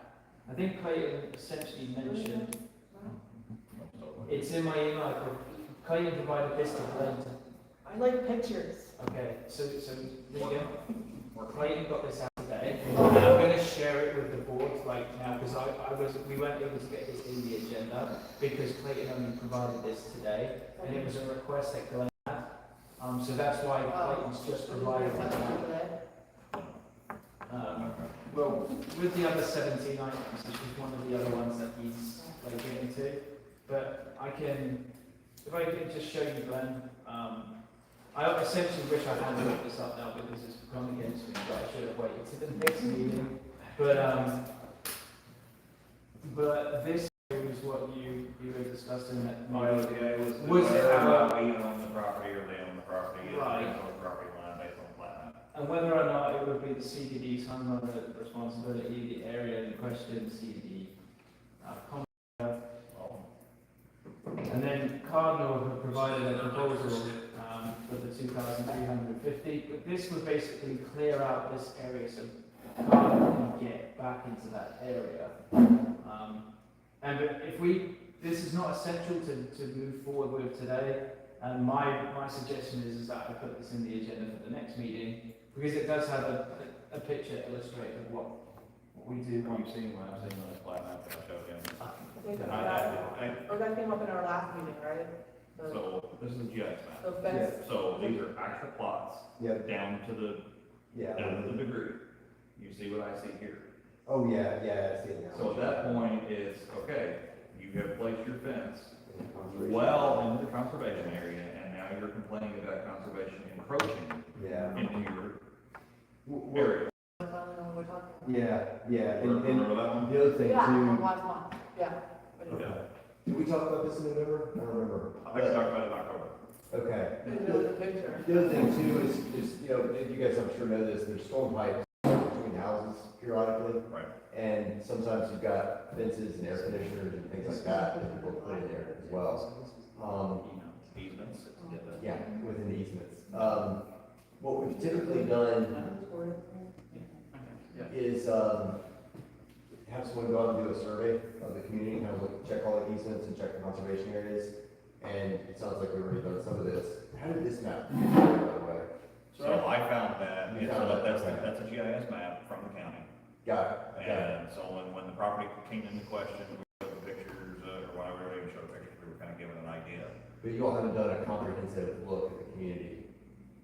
As a whole, it's been a while, but that's how and this is before you were here, that's when we started doing the landscape mitigation, encroachment mitigation, wetland mitigation, whatever you want to call it. Wetland mitigation. Wetland mitigation. A lot of invasive plants, and then there was Oh. erosion of the buffer from a Right. previous landscaping company. Okay. So that was, and maintaining that and assessing where we're at, it was like, it's supposed to be part of the scope of the whole thing, but we've had to go through in phases because there is so much Yeah. natural habitat. So there's two things with these fences and that get into the easements and also conservation areas. One is your HOA is probably, approving these, and so, no, not always, okay. But it's good to have those two entities talking, right, with your HOA folks, talking to your CD folks. And I've actually written up language that goes on the HOA form so that it sort of triggers people to, oh, remember, check these easements and check with the CD, right, that kind of language in your, ARC application is helpful. The other thing, so educating the HOA on that is helpful. The other thing is we usually do a community-wide assessment and have your field ops folks go out, mark which ones are in the easement areas, which ones are in the conservation areas, and then you can send letters to the folks basically saying, look, this is in an encroachment area, and then you all need to decide how you want to handle it. You can go around and maybe want to pull their pieces and stuff out, which is not usually received well. Or you can have them sign a license agreement where if you need to for regulatory purposes or for maintenance purposes, that we can rip it out at their expense, or cause them to rip it out at their expense. if it's an issue. So that's what we've done in other communities. Jason, you have better ideas. or- Well, isn't that true between homes where you've got your easement? Right. Exactly, yeah, exactly, yeah. Yeah, and it's basically gives the CDD the power, but however, the one problem is, you know, you try and make this a case by case basis, however, if you allow that for one, and everyone's gonna love that, and if you think at the back of the properties there, you've got seems like one offender at the moment that's causing a bit of an issue. Right, and then I think if you go 5 more houses down, it looks like that they've potentially done the same thing. Yeah. So So it becomes a race to fill in, because there's only so many access paths to each pond, right? So whoever gets there first kind of gets the right, and then there's one access path for your landscape contract, that's no fun. And of course, you have the other issue, which is a regulatory issue, if you're sort of in violation of your permit, because you've got fences within conservation areas, so there's no perfect solution, Somebody, but that's a unfortunately compromise. makes noise Yeah. loudly. That is now drawing attention to electricity is the issue that we have. So I think on this, obviously, I can circulate this. This was something that Clayton was able to provide this afternoon with a proposal to kind of cut away that invasive plant area, like where it's growing through. It's like $2,350, which technically could it be the CDD's responsibility? You know, well, but it's impeding on maintenance issues when it's a problem where Cardinal can't get down the back anymore because it's because the fence is kind of. How long has Cardinal not been able to get back there and not report that? Well, that's well. Or is it because we have noise, and now Cardinal's saying, oh, well, we can't get back there? We It's don't been an know, issue I for mean, 2 for all months. they know, It could have been. it was supposed to be like that, you know? Right, and I think that's where we, further investigated and, Do we have, Bob, everything gave a review, do we have actual pictures from behind of what this looks like from behind, left and right? When is Clayton back again for his drive-through? I believe he'll be here this week. Either Tom or Clayton will be here this week. I'll be out this week, I'll be out there. Can we concentrate specifically on that property from Yes. behind? Yeah, absolutely. And photos, videos would be great too. Absolutely. Left side, right side, behind, everything that you can get. I'm happy to throw a drone up and do the same thing. Yep, perfect. All right, so, Tom, we'll work with Glenn on this one, and then obviously we'll include the property manager with this, just so we're all on the same page and have Cardinal included in this conversation. But I didn't think that we were in a position to move forward with this, because it's just, when it came, certainly when it came across my desk when I saw it, I didn't want to. Let's do the due diligence. and- Somebody should check with the HOA to see if that fence is approved, just make sure, Good idea. Who's gonna do that? I Who's can, like the phone? I can do that. I can provide this, how was the fence approved for that distance? Because, it happens, where the. I don't think HOA doesn't necessarily approve, they approve type of fence, but not placement of fence. No, they approve placement, there's guidelines based on that fence, because it's conservation, probably isn't even the right fence. It doesn't have like 8 feet step down like it's supposed to. And I think we have to submit a picture, but that's. Right, and your property is, your assessment, it's showing where the Yeah, it's property is. supposed to step down, I think, along the back to a 4 foot, if I'm not mistaken. But then also, you do have to have the measurements to. So you're supposed to provide a plat map Yeah. every. Supposedly, so. And somebody did not survey that correctly. And I'll provide that to the HOA, if you provide us documentation, was this approved at this time? Well, that would be a good, Do you have a new lady email? Joanna? She has another lady that's now responsible for our community. Send I it to me. can get it, if not, then if you can send I'll it send it to to them, perfect.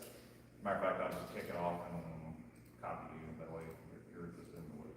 That's the easier way.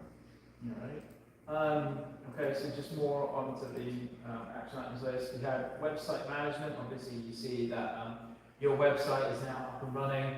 It's a lot more, user friendly. People are using it, and obviously when people have put in their requests or questions, I have been getting those, which is, that's a positive that the website is working. If you guys see any other improvements that you want to see on that website, please, let us know.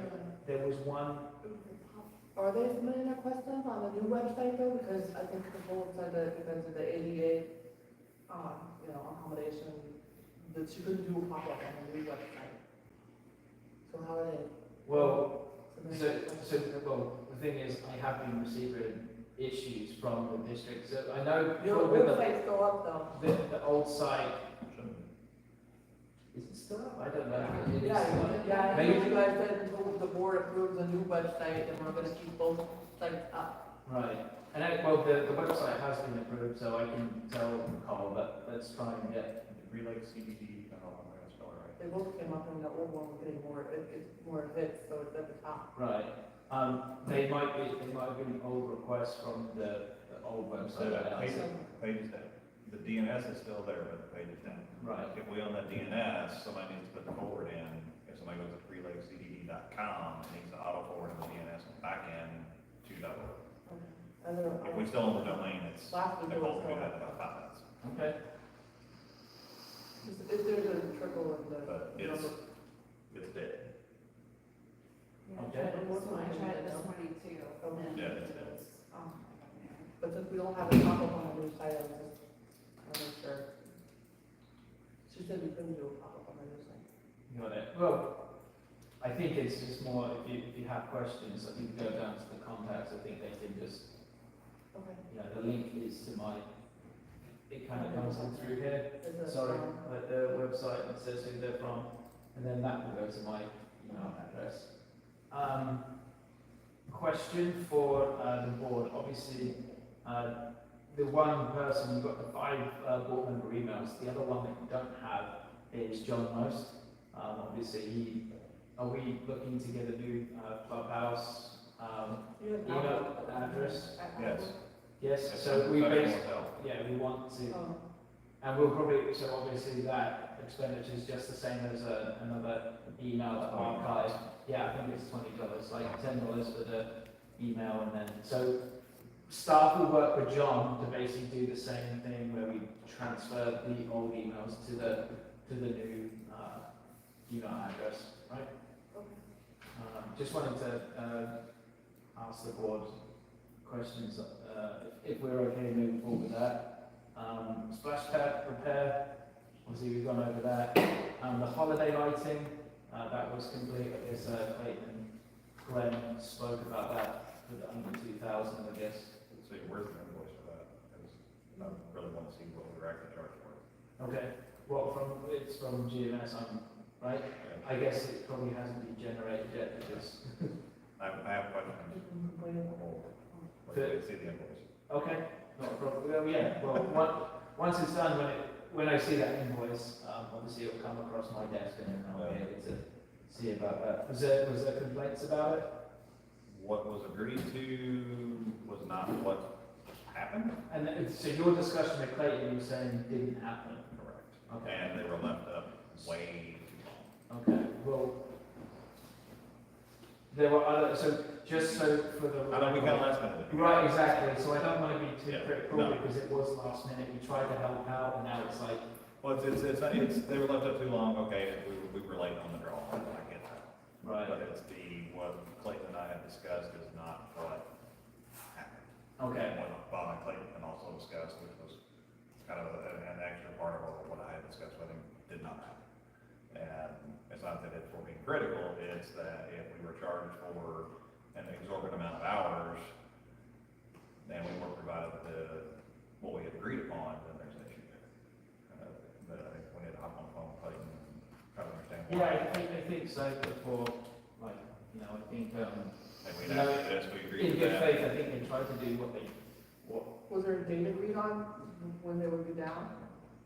right, so I think that There were reasonable assumptions there. let's have that conversation with Clayton, I think that would be more than, I think that would be a good idea to have, and then, when that invoice, before it's generated, it's definitely not being generated yet, so it's not in the check run, so. So just don't generate, it'll be fine. I'm good with Good that. evening. This I area mean, will be we'll see, like, but Thank you, I- everyone, I think and we thank can you. as well. Thank you. So we'll put that on supervisors, request that one, Yep. okay? And as far as like GMS trying to help out daily life and then now it being like, well, if there was an issue or whatever, that's basically what it is in community service. Because somebody even complained that that Cherokee Rose didn't have the lights up, but all the other divisions have the lights up, and they're like, when are the lights gonna be up? We You have know, plans on that. it's just. No, it's totally good, I'm saying. Plans on thing. No, I'm not saying it was GMS, I'm just saying there's always somebody complaining, you know, in terms of. So moving into one of the other items that we've come up with, it's the damage monument repairs. I know, Bob, you kind of, I didn't know if you wanted to go through that with your report, or, because I know that some of your items are on this, Yeah, we have all the electric and lighting corrected and replaced. Clayton took the sign, removed it, and trying to get it repaired. Which area are we talking about? I'm sorry. it's the, going down to the line, damage monument repairs, and then you've got Clayton Bob. The car accident, the car accident? Yes. So where are we at with insurance? So we haven't got a full cost estimate, and then once that has happened, we will submit that straight to their insurance. Okay. Because I think Bob before, like, you know, we had to find, in order to get the plaque replaced, he wanted the actual picture of the Dupree Lakes sign, like the logo, and we don't actually have that, anyway. Yeah, so It's somewhere, because we've made shirts with it, and we've done everything else with it, so it's somewhere. Well, I think, The actual logo though, I don't think so. Because each sign is, or not each sign, but several of the signs, the logo is just slightly different. but I mean, the sign company, they have graphic artists that can recreate it. I mean, Exactly. and that's, Right. I'm sorry, insurance company, that's, and that's, you know, it's not going to our insurance, it's going to no, ours. right. So, it's, you know, it's in process, I did see it was down, so. right? And now, is it quote unquote being repaired, or what are we doing with that? 'Cause I thought the agreement was, we were not repairing the sign, we were gonna repair the monument. Are you but not able the to sign. speak on what they're doing? Yeah, because Clayton said that he felt that he could get that plaque repaired, so he pulled it down.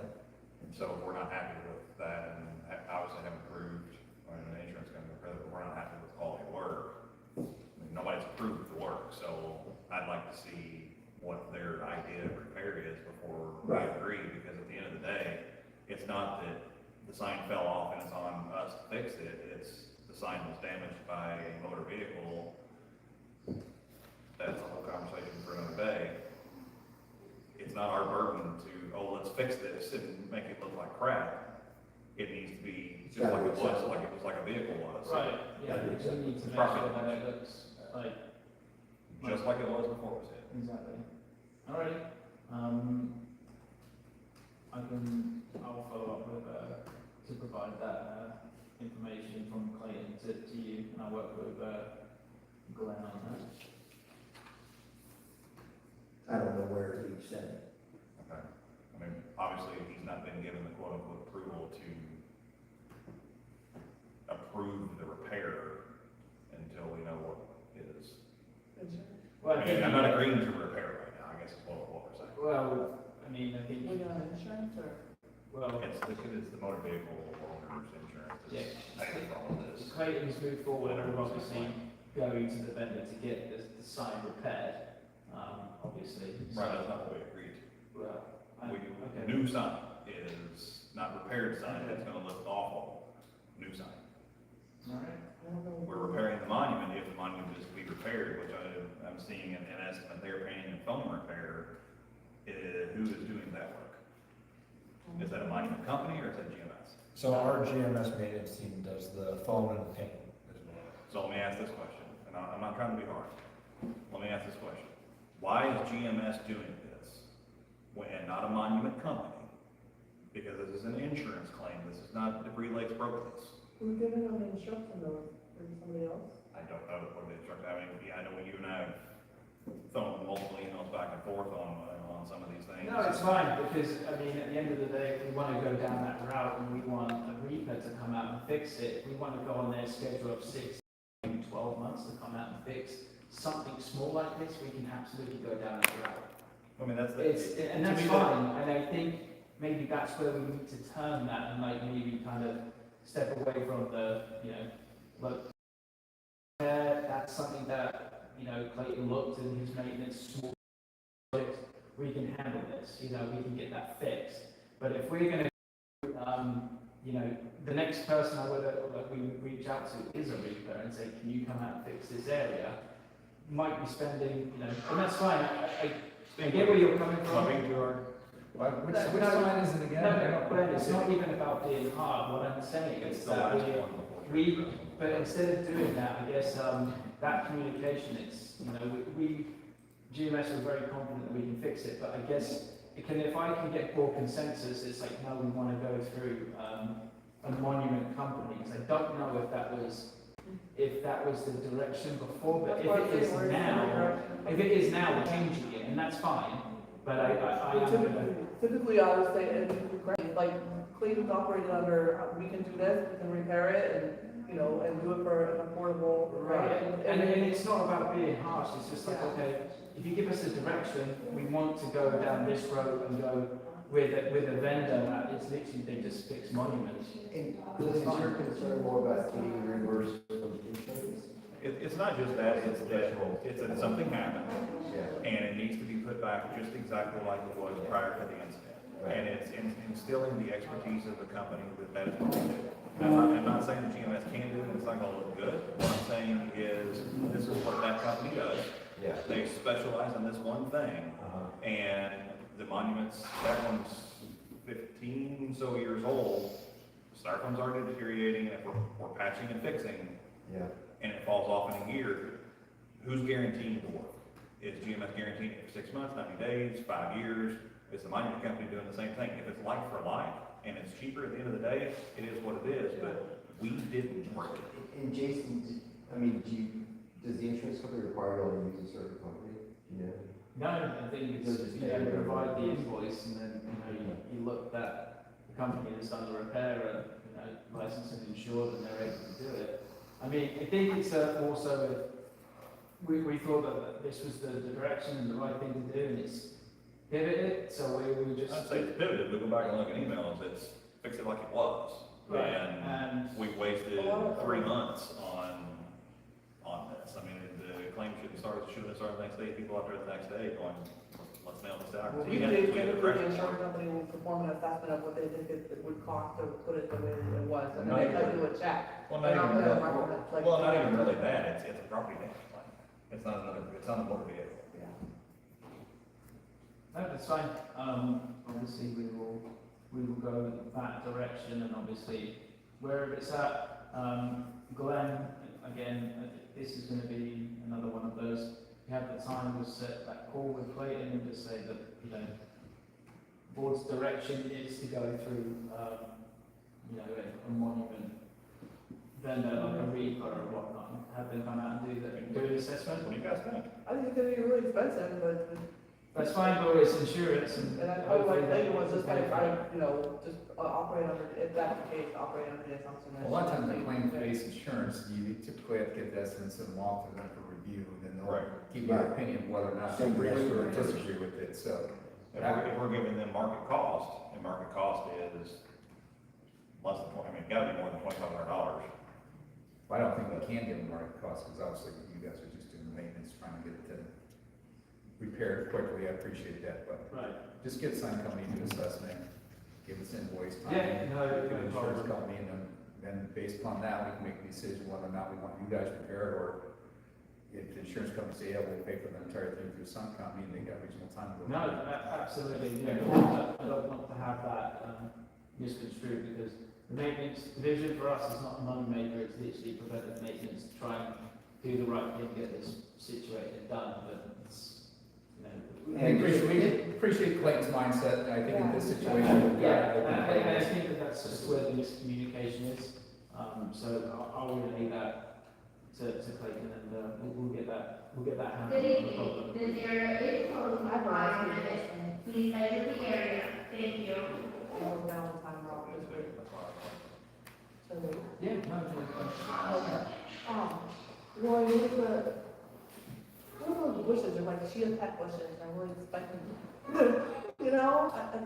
There's so many of them, there are hedges, and I noticed they were really like cut super small, on the media, in the You talking media. mountain grass? No, no. it's, That could have some- Yeah. what is it called? Takahashi, I think.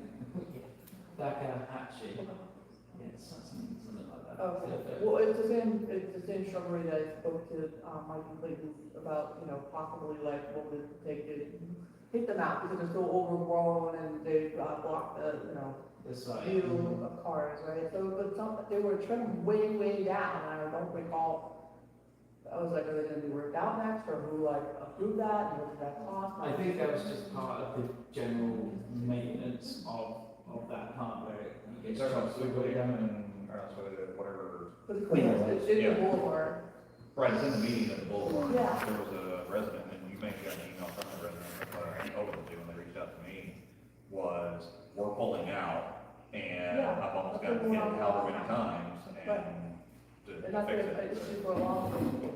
And like I met Clayton, one morning, on the other, you know, just in that vicinity, and talked about the same kind of shrub.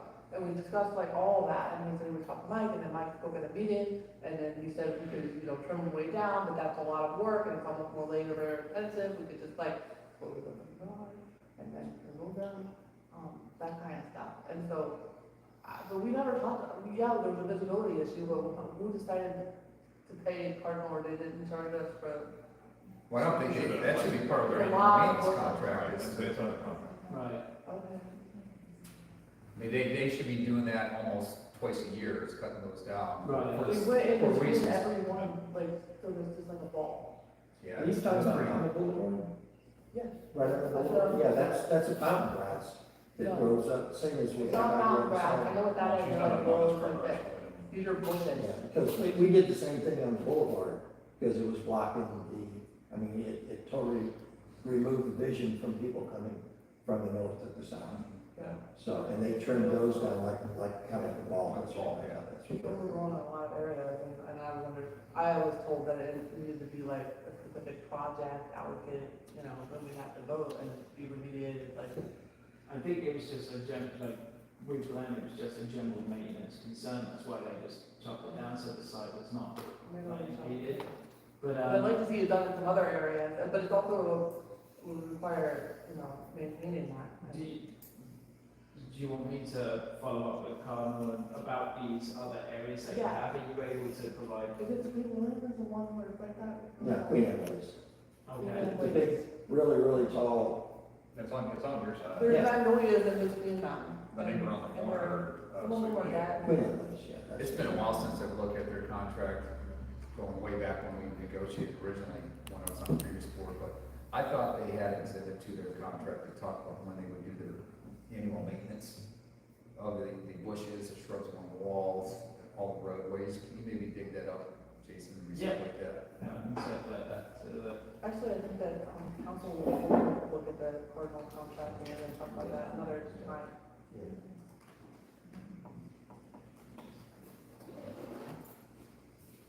alright.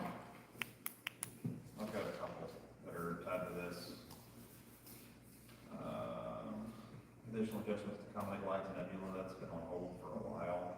Well, I think We get that was board direction that we said, do we just remove that? 'Cause I don't know. if it- It's, I've been waiting to meet with Clayton for 5 months to discuss it. You've been waiting to meet with him for 5 months. It's reach out to Glenn and schedule a time. And So is that Glenn, have you provided Clayton to meet on site, or are you waiting for Clayton to reach out to you? Maybe it's just. when he was still coming to the meetings, it was, I will get with you, and on my next site visit, and this has been however many times, on my next site visit, I'll tell you when I'm out. And if you're available, and there's multiple months of meeting minutes of that request. Right, so just to reiterate, obviously, we did mention that we requested if Clayton was to continue to be at these meetings, if we choose to meet him date because he has a conflict. Obviously, I know it didn't work with Steve's schedule, why we haven't moved back to, I guess, the proposed date was potentially Monday. Now, if the board want to entertain that, you know, I can articulate this back to Clayton. I guess there are a few questions. I know it's not like, Is there another GMS engineer that can be assigned to our account that cannot accommodate the third Tuesday of the month? So I'll be moving in, working more with this district moving forward. Right. That's all. Tom and Clayton work very closely together. I mean, obviously, it's very important that the and here to ask questions and schedule things and to ask the board to rearrange their schedule. I think we've already been down that route, so I'm not going there. Yeah, well, I mean, again, it's field operations. We provide this as a courtesy. I know that it's, you know, Dupree Lakes have always had a field operations person assigned to your district, and we provide that as a courtesy, obviously. But, you know, Clayton is very passionate about Dupree Lakes. He's done a lot of work in here. He's asked the meeting to move. It couldn't. We've made adjustments where it's like, you know, we just asked his, like, Thomas to be part of this meeting. So I'm hearing loud and clear, you know, that I guess there's some frustration from, you know, the board that Clayton's not here. So obviously we'll get the steps moving to make sure. I mean, I don't think it's a frustration he's not here. I think it's more driven towards the fact that he doesn't seem to be servicing, sounds like, the community as well as he is, because he's busy with multiple communities, but just be aware of it, and obviously with Tom's moving into the role, I think there'll be the open communication there, and hopefully we can get this. Yeah, no, great. I mean, I haven't had him home in a while, but when I did, it was conflict. I think between the two of them. Yeah, I think he is still being responsive. I think He's there's stuff that's being fallen by the wayside, I guess, at certain points. So What is the topic that was? The one specific is additional adjustments to accommodate lights for Nebula. I know we've been talking about that, and that was tabled to the new budget. But to be able to understand, hey, Nebula, we want you to provide whatever for all of these other monuments, we have to figure out how to balance that. And that was the conversation that we were going to have with Clayton specifically, where there were conversations being had about styrofoam is deteriorating a lot of these monuments, and is there an expensive way, and maybe this goes back to while the monument guys out here for the other stuff, bring a monument guy too. And hey, what is GMS's recommendation to accommodate being able to fix the styrofoam issues across the top, and then kind of bring it to speed, Thomas. And then the other issue with it deteriorating, what is the best way that you guys could recommend to fix? And that was what Clayton was supposed to be doing for us. Maybe while we had the monument person out, it's like, you guys say, hey, we can do it this way. They say they can do it that way. Those are, you know, whatever that comes out to. Yep. But that was part of the whole to move into, are we going to install more nebula? If it's going to be astronomically expensive to be able to do that, to make the monuments accommodated, then we weren't going to do it. So that was, it's a hold, right? The next one, this one's been on here for a while. Are we waiting on Duke to paint the box up? Duke was supposed to provide us with the paint, and I called numbers, I can't even get a hold of that anymore. Are we, Jared, are we allowed to paint it? Yes. It's a green utility, it's an electric utility box, and the paint is completely worn off. I mean, I'm sure we don't own it. Well, we definitely don't. Yeah. The Duke manager said that he'd provide us paint if we was painting. Is that As long right? as we cover up there, as long as we cover up, Maybe when we paint, maybe they're, send they're a black. confirmed email or something. And if that's in writing, provide that. Let's put that in mind and then see if we've got the contact. And see if All right, I'm gonna see if I can get a hold, I've been trying, because the box on the far end there, that they're using as a jumper is deteriorating. It looks terrible. That might be another thing to document too, you know. The site-wide planting plan. How we've done it last year and how we agreed as a board to continue doing that was Cardinal was to provide their recommendation for the year and the rotation schedule and the cost. That's why it's right now, it shows Clayton Cardinal Bob, so I'm sure that, and it's not just one person, that was the whole gist of that was a long meeting. we collectively, as a group of five, agree on this day, we are installing whatever flowers, on this day, we are installing whatever flowers, we're collecting, it's not one person saying we're doing this. Just making sure that that's still how that's supposed to be, so I guess the next rotation would be technically on the new plan. So I guess, can we have Cardinal do that for next month and have Mark, I guess either come or Yeah, we just can provide have or Mark, whatever. yeah, we can request that Mark and Michael here at the February meeting. to the plan. With pictures. Yes, and we'll put them up, and obviously, I would welcome comments from anybody in the audience on, yeah, crap, we did those last year, we didn't like them, you know, stuff like that. Yeah. I was on my laptop and like looking them up on my phone because I don't know what they are. The last one. But going back, sorry. Oh, no, go Going ahead. back, Carl, they're also gonna be in plan for the, some of the meeting areas that they're gonna put back. When we started talking about it, they're gonna bring an aerial, and then we're gonna pull some of the plants out. Actually, I have no regrets for that. Haven't seen anything, so if you can check it. I think that area was going to be part of when, you know, the new rotation, but, you know, if they were going to discuss that at a meeting, so I can ask for them to actually circulate that, and then we have it in the next agenda, and then we can, you know, we'd be able to have a comprehensive discussion at the next meeting. What about that rotation though, like, or what Steve is referring to about more like, before we start doing one thing over here, we wanted to have, like, It becomes a uniform thing. yeah, we wanted to kind of go down the board potentially and do things in phases for a piece of mess. Right. Yeah. Okay? No, I've got some aerial photographs that I took. It was, I'll do them Definitely again. coming. They were, it was so dense, you couldn't see anything, but I love leaves are falling. No, for sure. And, We'll have it in Jason, what I said, you know. I you wouldn't agree. want anything on that, so. The last one would be addressing mold on Dupree Lakes Boulevard and Collier Parkway. Gets outdoor, fixed one monument, I say fixed one, cleaned one monument.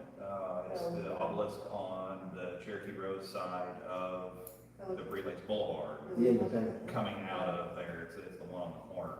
It actually looks almost new again. Yeah, it was really nice. We should have an invoice for that, we don't have it already.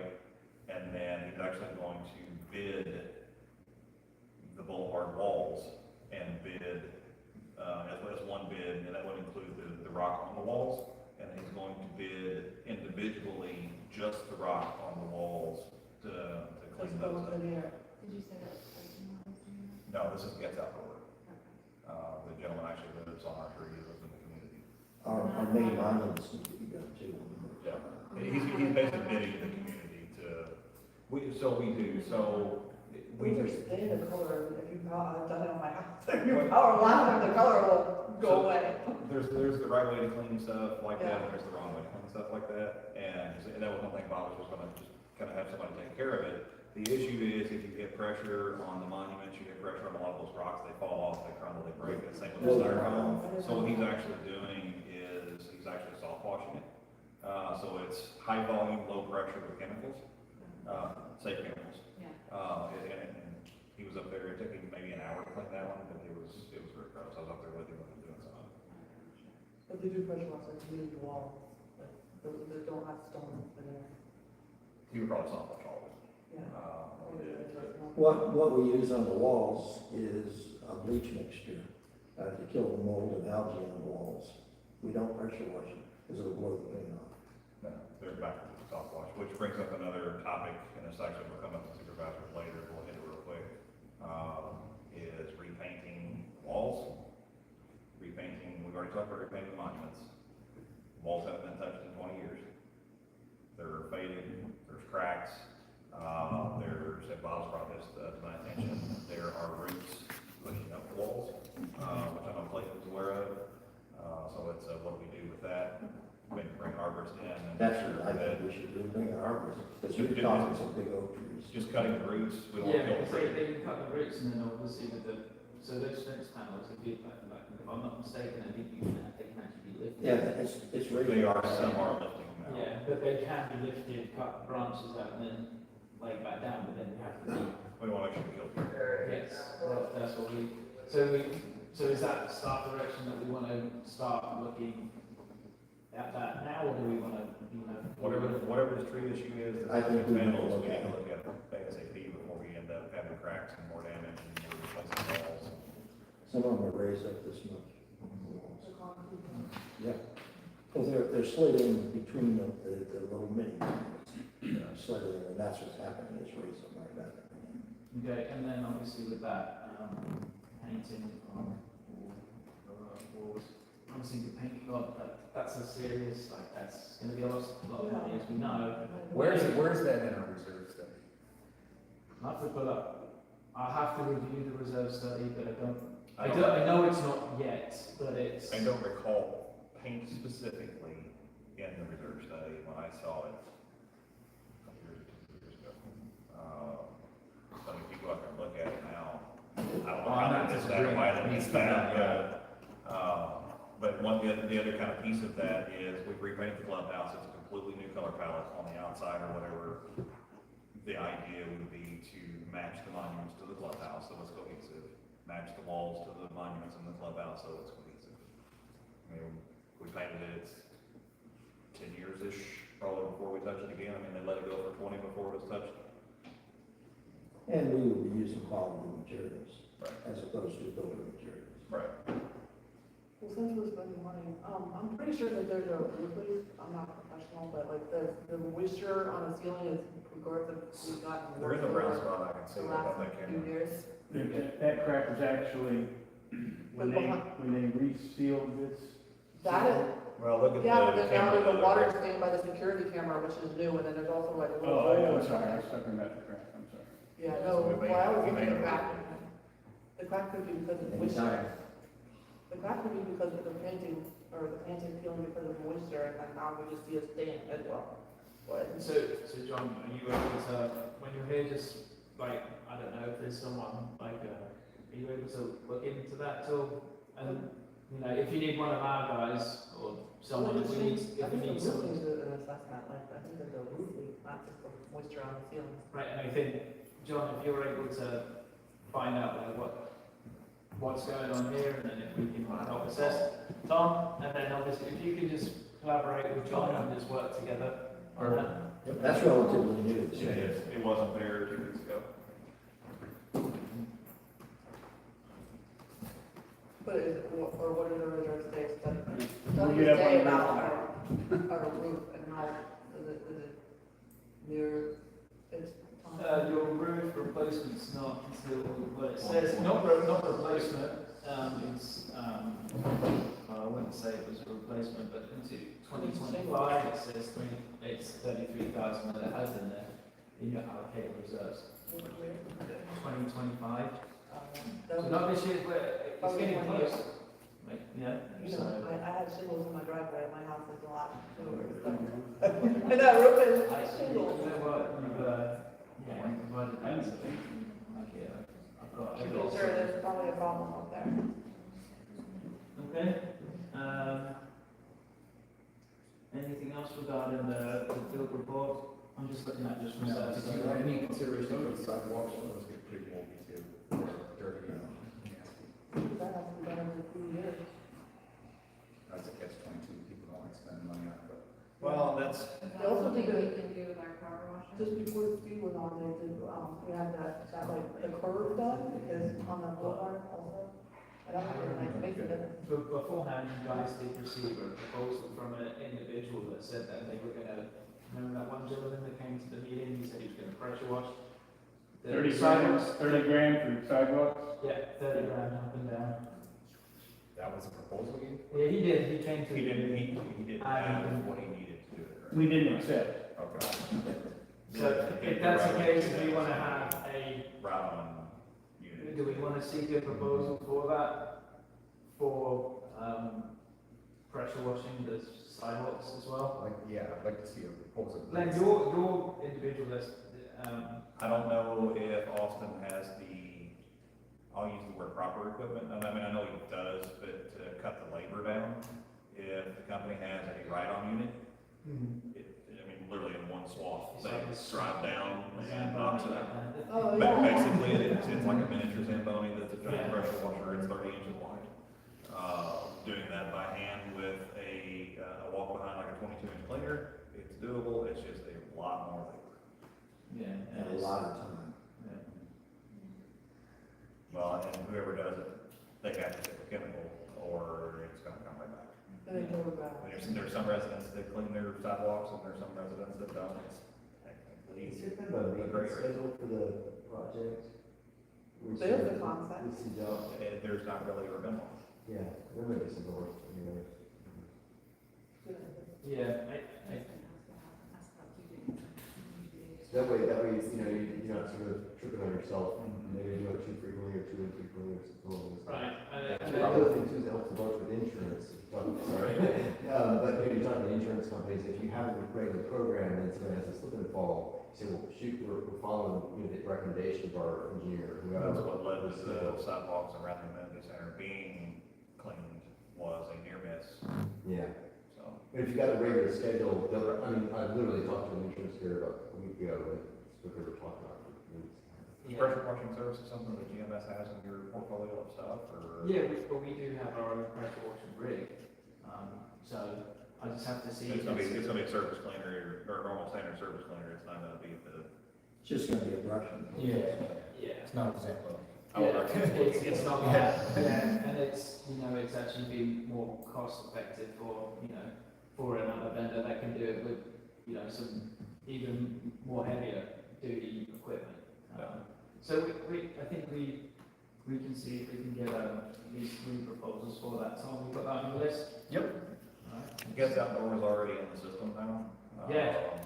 And reach out to him. Let's ask, he might know someone as well. He may be willing to take on the expense of getting the equipment to do us, and then add that to his portfolio of stuff that he does for other customers, so. Alright. Great, do we have any more regarding the action items list?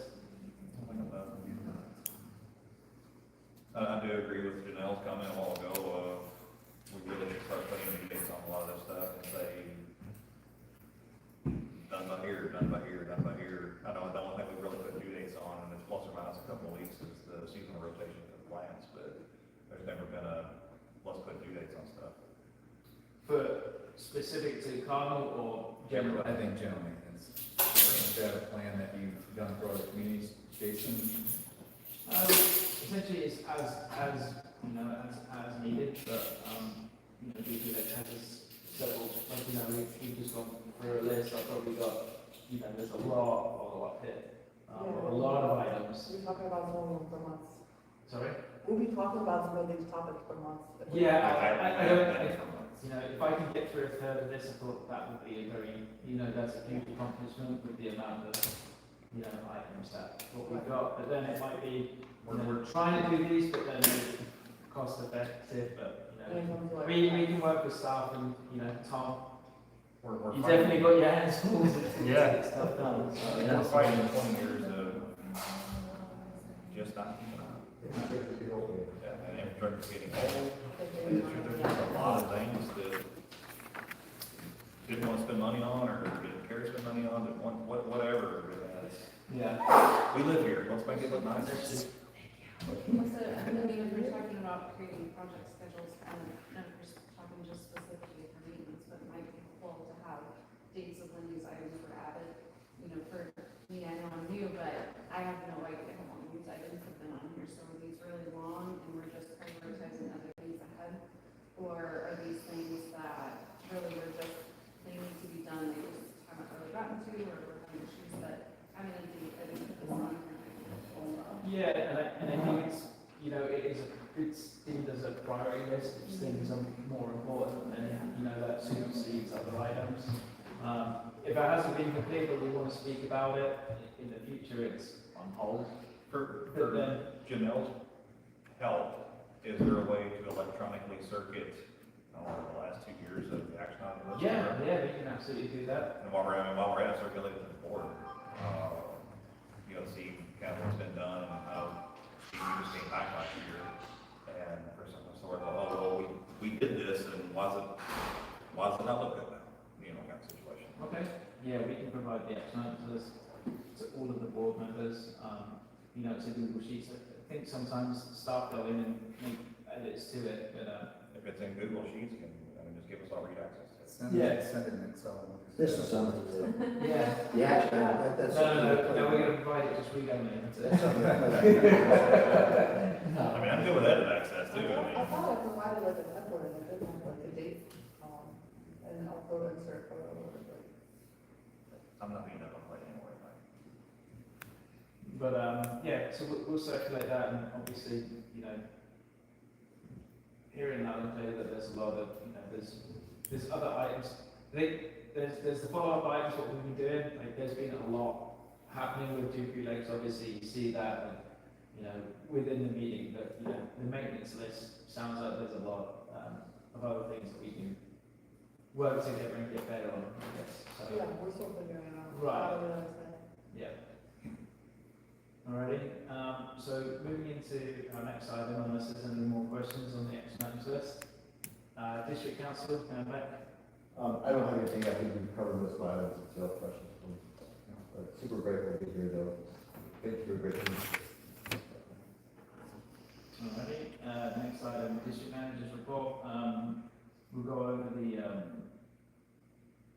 know, the financials, which is part of the consent agenda, but the event manager's email, obviously we've done that, we've already, you know, the board have given direction that we move forward and we get John his email, and we'll help him with the, you know, the transfer of your old email address, basically it's just gonna be a CDD.org email address, so we'll get Will we that. still have the clubhouse email address?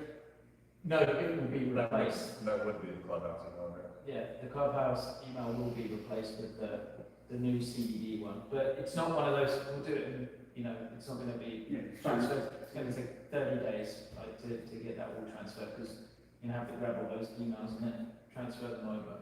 Is it gonna have his name or is it gonna say clubhouse manager? It's gonna be, Dupree Lakes Clubhouse Manager.org, something like that. I'd say clubhouse manager at Dupree Lakes CDD. Something, yeah, exactly, something Yeah, like and that. while we're at it, and on technicality, there should be one for Bob as well specifically. Instead of Gmails and Outlooks and whatever, you don't Can I need, just use the same one? I'm sure you'd love it when you want. you can just say clubhouse at and I then. do have one that I use, you know, all the correspondence, so, but it's not my private email, it's the only one I just. Yeah, so do we want just one email for the two, or do we want two separate ones? Dupree Lakes Clubhouse at Dupree Lakes CDD.com, clubhouse, well, I guess clubhouse at Dupree Lakes CDD.com. So you're gonna take that off of Outlook? Yes, it will be. So is it just the one, or is it the two Well, emails? the Dupree Lakes Club, which is what everybody gets access to, that we use forever, that's on Outlook. That you're gonna do away with that one and replace it with another Outlook or Could you dot go org? forward? Yeah, you can forward it over. So, Well, the problem with forward is it goes into kind of what Jerry talked about earlier, and something we should have done a long time ago, but it is that now you have a chain of custody, and unless GMS and the website company have control of that chain of custody, there's an underlying issue of somebody changing the password, now nobody can get into it again, and now we have a historical document, now we have a record retention issue. There's a lot of working pieces of having a private owned, I'm not saying you don't want it privately, but a outlook.com, gmail.com, Yahoo, whatever you want to use, where it's not tied into the record retention pieces. It should be two separate email addresses. yeah, so That's fine. Clubhouse Manager, and property manager. Property manager. You all right? So we can set those two up. Follow that. Ready? $40. Done. Excellent, okay. There There's was, liability on most of you as well, if something happens. yeah, I think it, like, where Glenn's going with it, it's more to protect, you know, Or staff protect the members with district. it. Well, So, it's protecting the district as a whole, if something happens on an email account, it's hacked or deleted or God only knows what, there's backups for that on the other side, whereas right now there is zero backup of that, and it's, I mean, if there's an open record request of John Love's emails for the last 7 years, to find a fill in the blank, we don't have it. all right. Okay, so we'll get those set up, and Nicole will probably spearhead that one, working with the, website provider. Next item that we got is the warranty tracking records. That was the supervisor's request. think that's a good one. Hi. Yeah. Yeah, I just asked about, because we have all these things that we're replacing and, or maybe replacing at some point, and just wondering, you know, how do we maintain our records for warranties, like the splash pad, and that's a big one, but. We have two HVAC units that are brand new that, I said we have two brand new HVAC units that, Yes, yeah, like the HVAC, or the one, like, I don't know who installed that, and I don't know what the warranty is or anything, so yeah, I'm wondering about that. So, and then obviously we can have staff start working on creating like just every agreement what you have is part of the record server. Like this is what, you know, everyone, what you have with Dupree Lakes, I've been going through every agreement what you guys have. So we have the agreements, but if we want, do we want to start an internal document that, it's a working document, everything, you know, when's the warranty running out on the AC units? If we can have staff start working on one for the amenity centre, who has access to that? with the GMS record server or GMS staff members, but we can make it, we can have it where Dupree Lakes board members have access It's to this. almost We like- can just make it Dupree Lakes specific, so you guys can have access to It this would too. coincide really nicely with like a maintenance program in terms of dates, right? It's a good about with fire, Uh-huh. do the, you know, so would we like go ahead and get that serviced or replaced, or, if there's a way to tie it to the calendar or something, or some way to keep up, you know, order by date, of expiration. Modernization of the district. So, Well, you guys have all your different contracts, but you don't have a master list that's been populated with, all your different vendors and start a contract date, end contract date? no, that's, you know, that's kind of a special kind of request. If we want to start building one, then we can absolutely do that. Where I see a lot is where you have like a new clubhouse and you want to do a punch list run before the, you know, warranty runs or something like that, that'd be helpful. Well, we have the opposite of that, we have an aging clubhouse. Yeah, exactly, on the opposite, yeah, all your warranties Well, like, expire well, on like things. with windows, you know, I think they had like a 7-year, you know, they would replace things if we had an issue with one of the windows in the clubhouse, or that, or something like that would be what it's. I think what I can do, I'll put together a template, and obviously with the, you know, if I can have staff work on my items, I said, and AC units and whatnot, then I can look through the record server. Obviously, it's going to be a cumbersome task to go through everything, but we can get it done. And I can work with John and Bob to get that put together, and then and that's something that we can add to the list. Yeah, I'll make sure that I add it. Or like, sorry, it just, probably, you know, bigger things, so like, the tennis courts, and like, when was the last time, you know, that was, Resurface. yeah, and the basketball courts, so we know. You we're want not to check like- it before the warranty expires, right, that's the idea. Yeah, and, you know, That's why it goes back to record retention. so we're not in a position of saying like, hey, does this have that warranty, because this needs to be replaced now. Part of that can coincide with the reserve study as well. The playground equipment, you know. Instead of going back and reflecting on the entire reserve study after the question. Oh, I know what it is, Right. you know, Pieces out. as an example. Right. Flooring, paint, whatever, and have that in a working living document that. Yeah, Oh, we're gonna replace all the fans. I think that would be The good. other thing too is I don't want to make it so administratively Yeah. burdensome, because I know like, Well, I think every it's time you only- get plants installed, there's a warranty on the plants, right? So, I mean, we could. Those are kind of just dumb. I mean, Yeah, exactly, you like go, you said, if plants die, you go back and look, you know, you say, well, this plant died, go back and look. Big You don't ticket get to put items. that on the counter, Right. right? Yeah, Big ticket items. Big expensive. yeah, exactly, Is that something yeah, that, it's like. the clubhouse, that is pretty familiar with a lot of things, and they probably have warranties for some items. Yeah, I think we can work. We should have a hard file for anything we purchased in the last 6 years in a filing office. Yeah, we've got the filing cabinet, but we also have everything that's been passed. I love filing cabinets 20 years ago. Yeah. But Anything we can electronicize, it will, scan it, make a PDF, let's put it in a repository. And you might be able to. If this place burns down, and that's what we have, like, obviously with your agreement list, we have it down by, you know, by fiscal year. So, it's a pretty sophisticated, agreement list that we have. So, I think it's, you know, it's definitely something that will be useful for the district, it's just gonna, it's gonna just take a little bit administrative task, but yeah. no, They it's- could start with the inventory, and like, do you, for example, have something, Should be this says like, just like a checklist of like record retention, this type of record, I keep. We don't, when we sometimes do those, we'll track the named contracts. I mean, he's got this list already, but, then to put together the list of contracts, the date that it expires, in the warranty period, put that. So like, because if John wanted to, purge his file cabinet, anything that's older than 10 years, I don't believe keep necessarily, or. Well, whatever's in that file cabinet, great. There needs to be a PDF of that, and it needs to go in the document retention server. And if that's we take that to FedEx, we take that to somewhere, and they do that work, great. If you wanna take that burden on and do that, great. What are you saying, or what are you telling them to get rid of everything in the file No, cabinet? I'm saying we need an electronic copy for everything that's in there. If this place burned down tomorrow, Yeah, now we don't have that. because, Right, and that's where I said, like all of that stuff, anything that's being passed in a meeting, we're gonna have that in the We should be agreement. able to get that. Yeah, so we've got that in. So do you think he has all your documents? I think that's what Jason's saying. I don't, Yeah. He's okay. been here longer than Jeff has, that's why. Yeah. I don't know what he's got. Right, okay. Do they have the ability to scan documents here? Yes. I know at least in Bob, I know in your office, is there another multifunction in your office, That's John? not me. Yeah.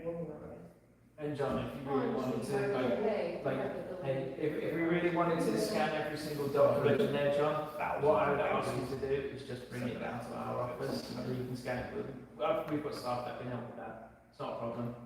We can get all of that, we've got the infrastructure, like the big scanner, so John, you wanna come down to, Bob, you wanna come down to the office and scan a bunch of stuff, we've got some extra hands that can help, so, Yeah, alright? that's good. We can batch scan it, so, Huh? we can batch scan it and into one PDF and then cut the PDF. Right, exactly. Alright? Perfect. Great. Next item, we've got discussion of interior lighting for the clubhouse. Exterior, excuse me. I got that in your comment. No, I think it's exterior, I think there was lights that were coming out here. I wasn't sure if we dropped that after the last meeting. We need to Did you still want to look at exterior lighting? Oh, those, I just kind of gave up, I think the commercial, like, for the building itself would be too expensive. Correct. We were trying, it was trying to get them replaced before the painting happened, obviously the painting happened, so Right. I can still send contact. Might I suggest that we can take them down, clean them, and maybe paint them? I think they're so ugly, sorry, they're just so outdated, they're like, don't. No, they're not dated, but I'm just saying to expense wise. Well, Money going. no, it is not. I don't even notice that they're in bad shape or dirty, I just noticed that they're like really ugly, like, on the front, they're positioned in a, like, way up here, like someone's going to steal them, they're like by the gutters. They're pretty rough. I mean, I get the aspect of commercial lighting and why we should use it, but at the same time, if it's quadruple the cost, Lowe's, Home Depot, Lighting Center, .com, whatever, it's quadruple less the cost, and if we have to replace them in 10 years, I mean, I think it comes down to like warranty is what. if they're $100 a piece, So on this, I mean, it's a commercial building, so do we, like, what direction, do we wanna? Well, here's, I guess, I would like some kind of input of what style and Right. type of lighting first, and then I can always send it off Yeah. to vendors and say, can you match? I know Regan provides some Yeah, really he nice provides lights, that. but I think the concern was if there was a big wind, like, there was, glass, large glass Even though panels. these are completely encased in glass. Right, no, I think it was just like the durability of the really nice lights that you provided. I think those lights, but commercial, right, I think a nice decorative lights that. Do you want me to bring some other examples, but they're not gonna be probably commercial, so, I mean, If you can I don't wanna provide, waste my time. I think if you can provide some, maybe the ones that you provided before, like I'll look back, I can find them, give them to Steve, what can you find that's commercialized, or I can have Tom, if you wanna seek some, No. I I know you've got with this. I'll find a couple alternative styles or something that don't have as much glass, right? And, it may or may not be commercial, and then I can pass it I along. will send Tom or you one of the lighting vendors we use, we can send you a couple, and you guys can take it, once she Yep. identifies the style of what you're looking for and board agrees on it. But I think that's, obviously, lighting is very subjective, everybody's got their own opinions, but, I'm gonna go more contemporary, go with LED lights with the up and down, you know, wonderful, with no glass. Oh, you're talking about light on top, light on the bottom. No, it's got one a couple of- Yeah, cylinder. one cylinder, but Yeah, and it points light up and down, I've seen some neighbors have that in residence. Oh, okay, nice, and you can change some of them you can change the LED color, you know, for like holidays and stuff, so you can just have like a remote. They're really inexpensive, because I mean, not here anyway. Definitely on are those called ballast lights along the sidewalk, what are those called, those columns on? bollards, What are they? the, The cylindrical thing? yeah, Yeah. those are bollards. Okay, there's a lot of those out, I feel like we've talked about that like last year, and I don't really know. The ones that we put in new are functional, the old ones, which there's Like still a lot of them, we never did anything because of the expense. Because it's really dark, like, Are you talking about on the path? yeah. So the There's sidewalk- two main big lights three big ones in the back, but down the side there isn't anything. And then like behind the pool area, and then when you get to, you know, the closer to like the shed area, it's really dark. Yeah, we walked there, so yeah, it is very dark. I know we had visited cost on replacing those and modernizing those with LED bollards. Like I said, A, do we visit that? B, do we just visit the old units that are out there that are non-functional? They're not Making- repairable. Just ones that can go away, I guess. See, I think, Bob, you tried at one point in time to repair as many as you Yeah. possibly We had as could. many repaired as could be repaired. Yeah. And they hardly lasted 6 months. Is there an LED conversion kit that could be Not for retrofitted the to old those? ones, no. Okay. That's We have to usually what replace the the ones out whole of those. Yeah. for. And That's they were permanent again, I mean, 16, whenever the installation was put in, I'll tell you, they put them in with like quarter-inch screws, so that anybody walks by, they can just knock it over, and they do. And so as that happens, then we're fixing it with proper anchors. And how, do you know how much it costs to replace the whole?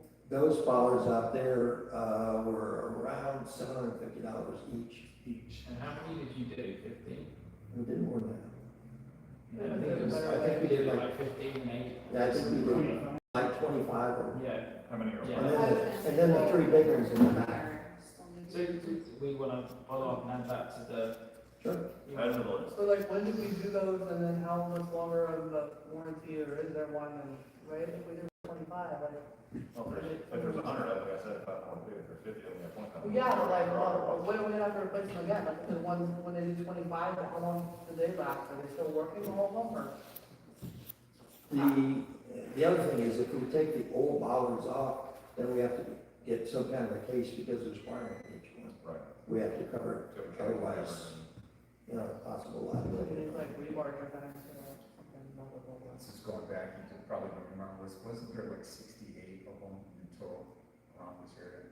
Yeah, something like 68, 70, something. I'm impressed, dude. It seems like there's an opportunity for improvement on a, you know. I mean, that's one of the, We don't have to- it's a complaint that I see a lot from the residents that walk and run and Yeah, walk their dogs and dark. whatever at night is, it's dark, it's creepy, I mean, we've known that there's been needles found back there before where people go back there in the dark and bat and shoot up And then they're Exactly. over like this, they're like. and leave the crap there. Exactly, and the thing is, those are somewhat cosmetic lighting for the people to walk and so forth. They're not It's pathway. providing the kind of protection that we're talking about in that back corner. That's dangerous. I mean, if they don't have floodlights or something on that, like you say, there's a lot of drug activity and such back in that, Yeah. behind that oak tree. Also the And we do sidewalk. find stuff back there. John or Bob, can you get just a count of how many are currently out? I'll get a count of all of them and then the good ones. And while you've got exterior lighting on there, there's fan replacement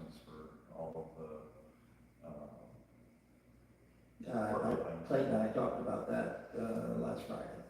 Can we change these to flat bulbs so they're not like protruding? Anybody with that? Yes. I put the extensions on because with the flat bulbs, the lighting was really bad. But For LEDs are very bright. I think the bulbs would be. those fixtures are horrible. Alright, are we able to, like, do you want GMS to help with that, or are you guys able to look at the breach those lights? I'm Like thinking of replacing example, these? or. If we could get another, some type of a fixture, that makes sense. They're very, yeah, well, I think we can. Replacing the can. Yes. We might be able to, we did that with some more, but we replaced ours, so replace them with LEDs. Yeah, they have like retro fit LED Yes. ones, they just pop up in there, I think, that's what I was thinking. I mean, the cans are And it was a lot cheaper. Yeah, Yes. just don't put yourself in that.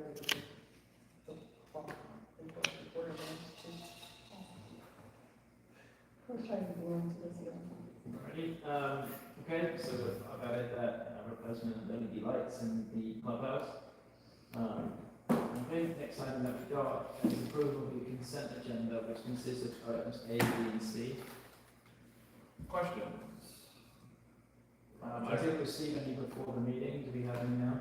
So the check run has like 6 checks from 2018. I don't know how that ended up on there. Specifically, who is Spencer Cove or what is Spencer Cove? There's 2 checks that were cut to that individual for just under. He's part-time, but he doesn't have a checking account. Okay, that's easy. Who or what is Venturson, VENTURSIN.com? Your website provider. Oh, that's someone else, okay. But I thought they were called something else. There's 2 checks to the CDD specifically, one was inexpensive, it was under $300, the other one was blocked. And which, Page 48. Dupree Lakes CDD, on December 7th, Yeah, when that's your assessment money coming in.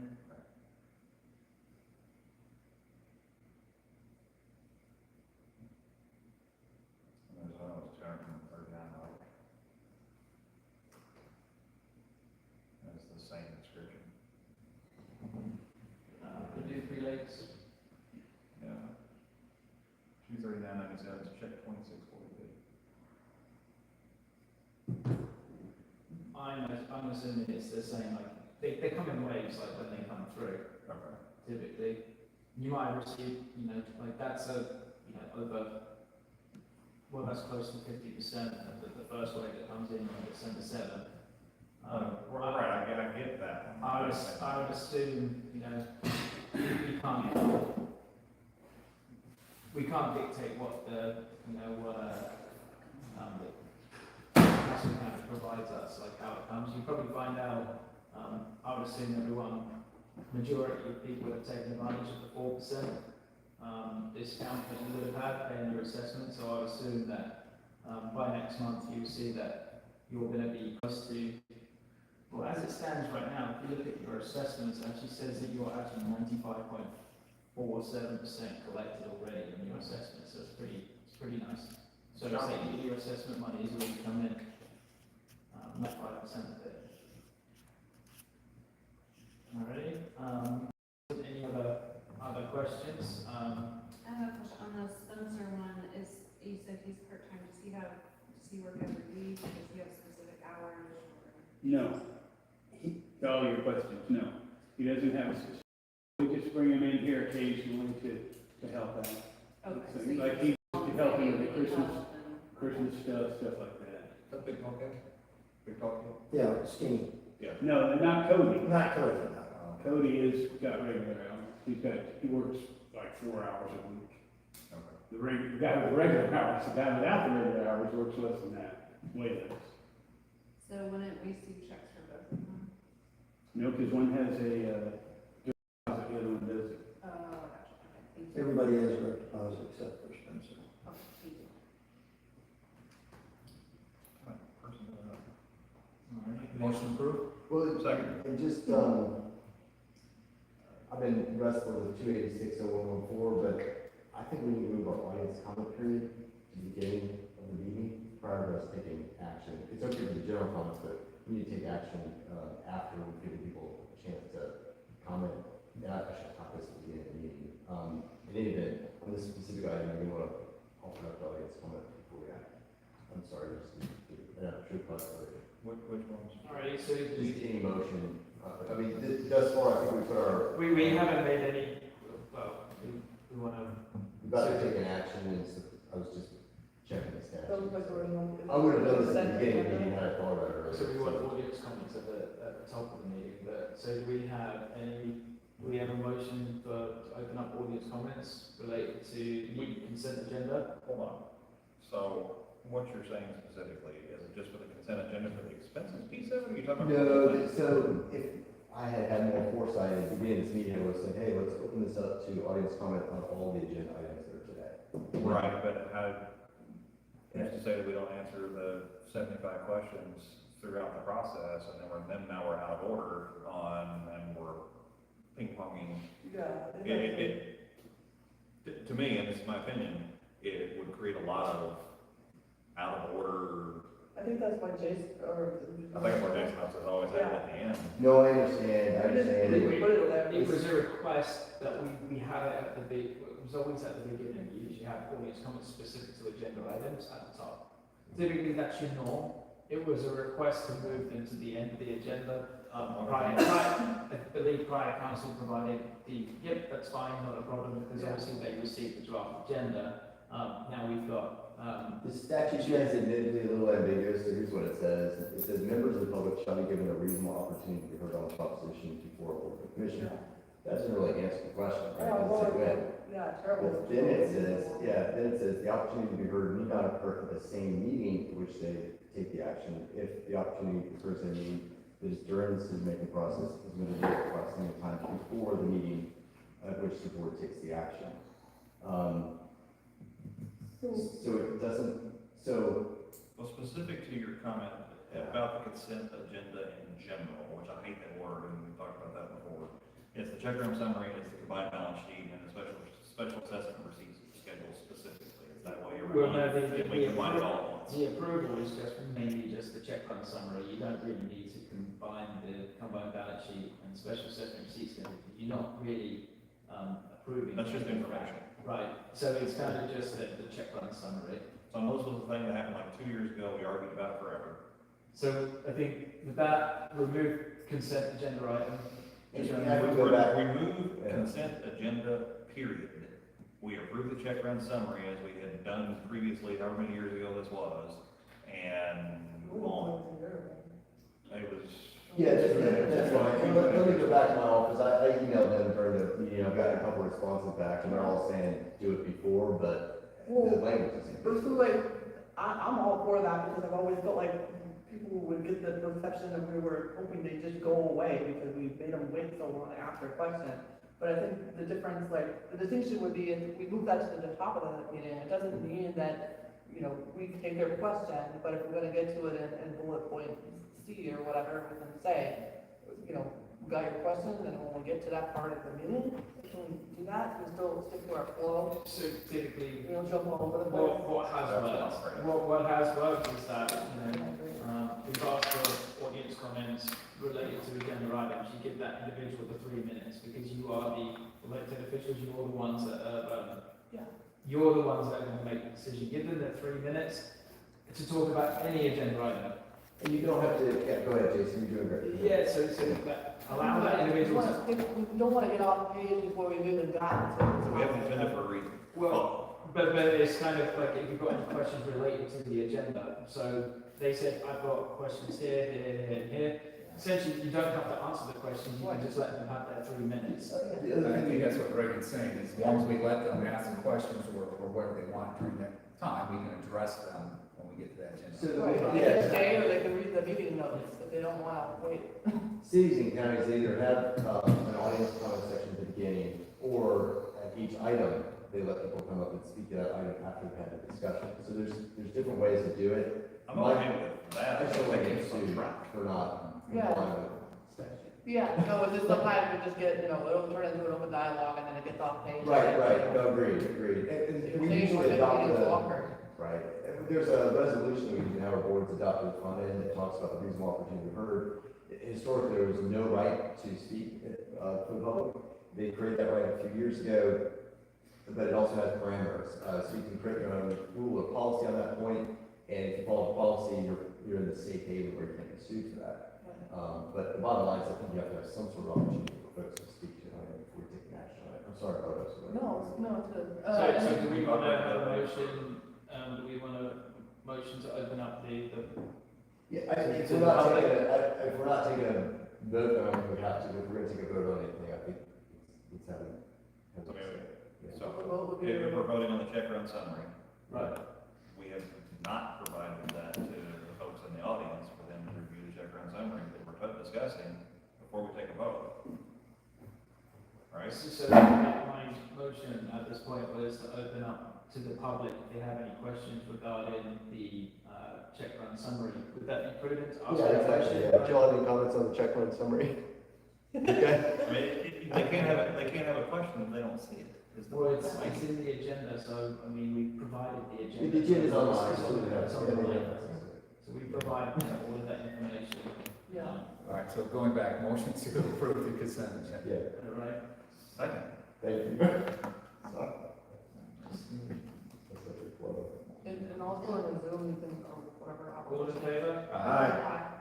All right, we don't have any audience comments on the Zoom, it's just, David, you Or don't have I was anything to just say?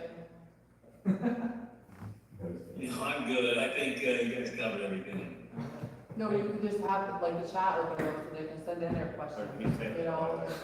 Huh? I thought I was- No, I'm saying another, generally. But going forward, I think, to Jared's point, We'll move the item back up to the top and we'll remove the consent agenda. That's what we have to do. do you want to do that, or you just want to open for audience comments specifically to that agenda item, kind of like they do in? Yeah, you can do it one at a time, or you can have a general opinion at the beginning, however you want to do it, but it's prior to the action. For flow purposes, and tell me what you guys think, for flow purposes, I think it'd be better to, the specific one next, Yeah. the specific one I think next, that's that way we good. stay on track.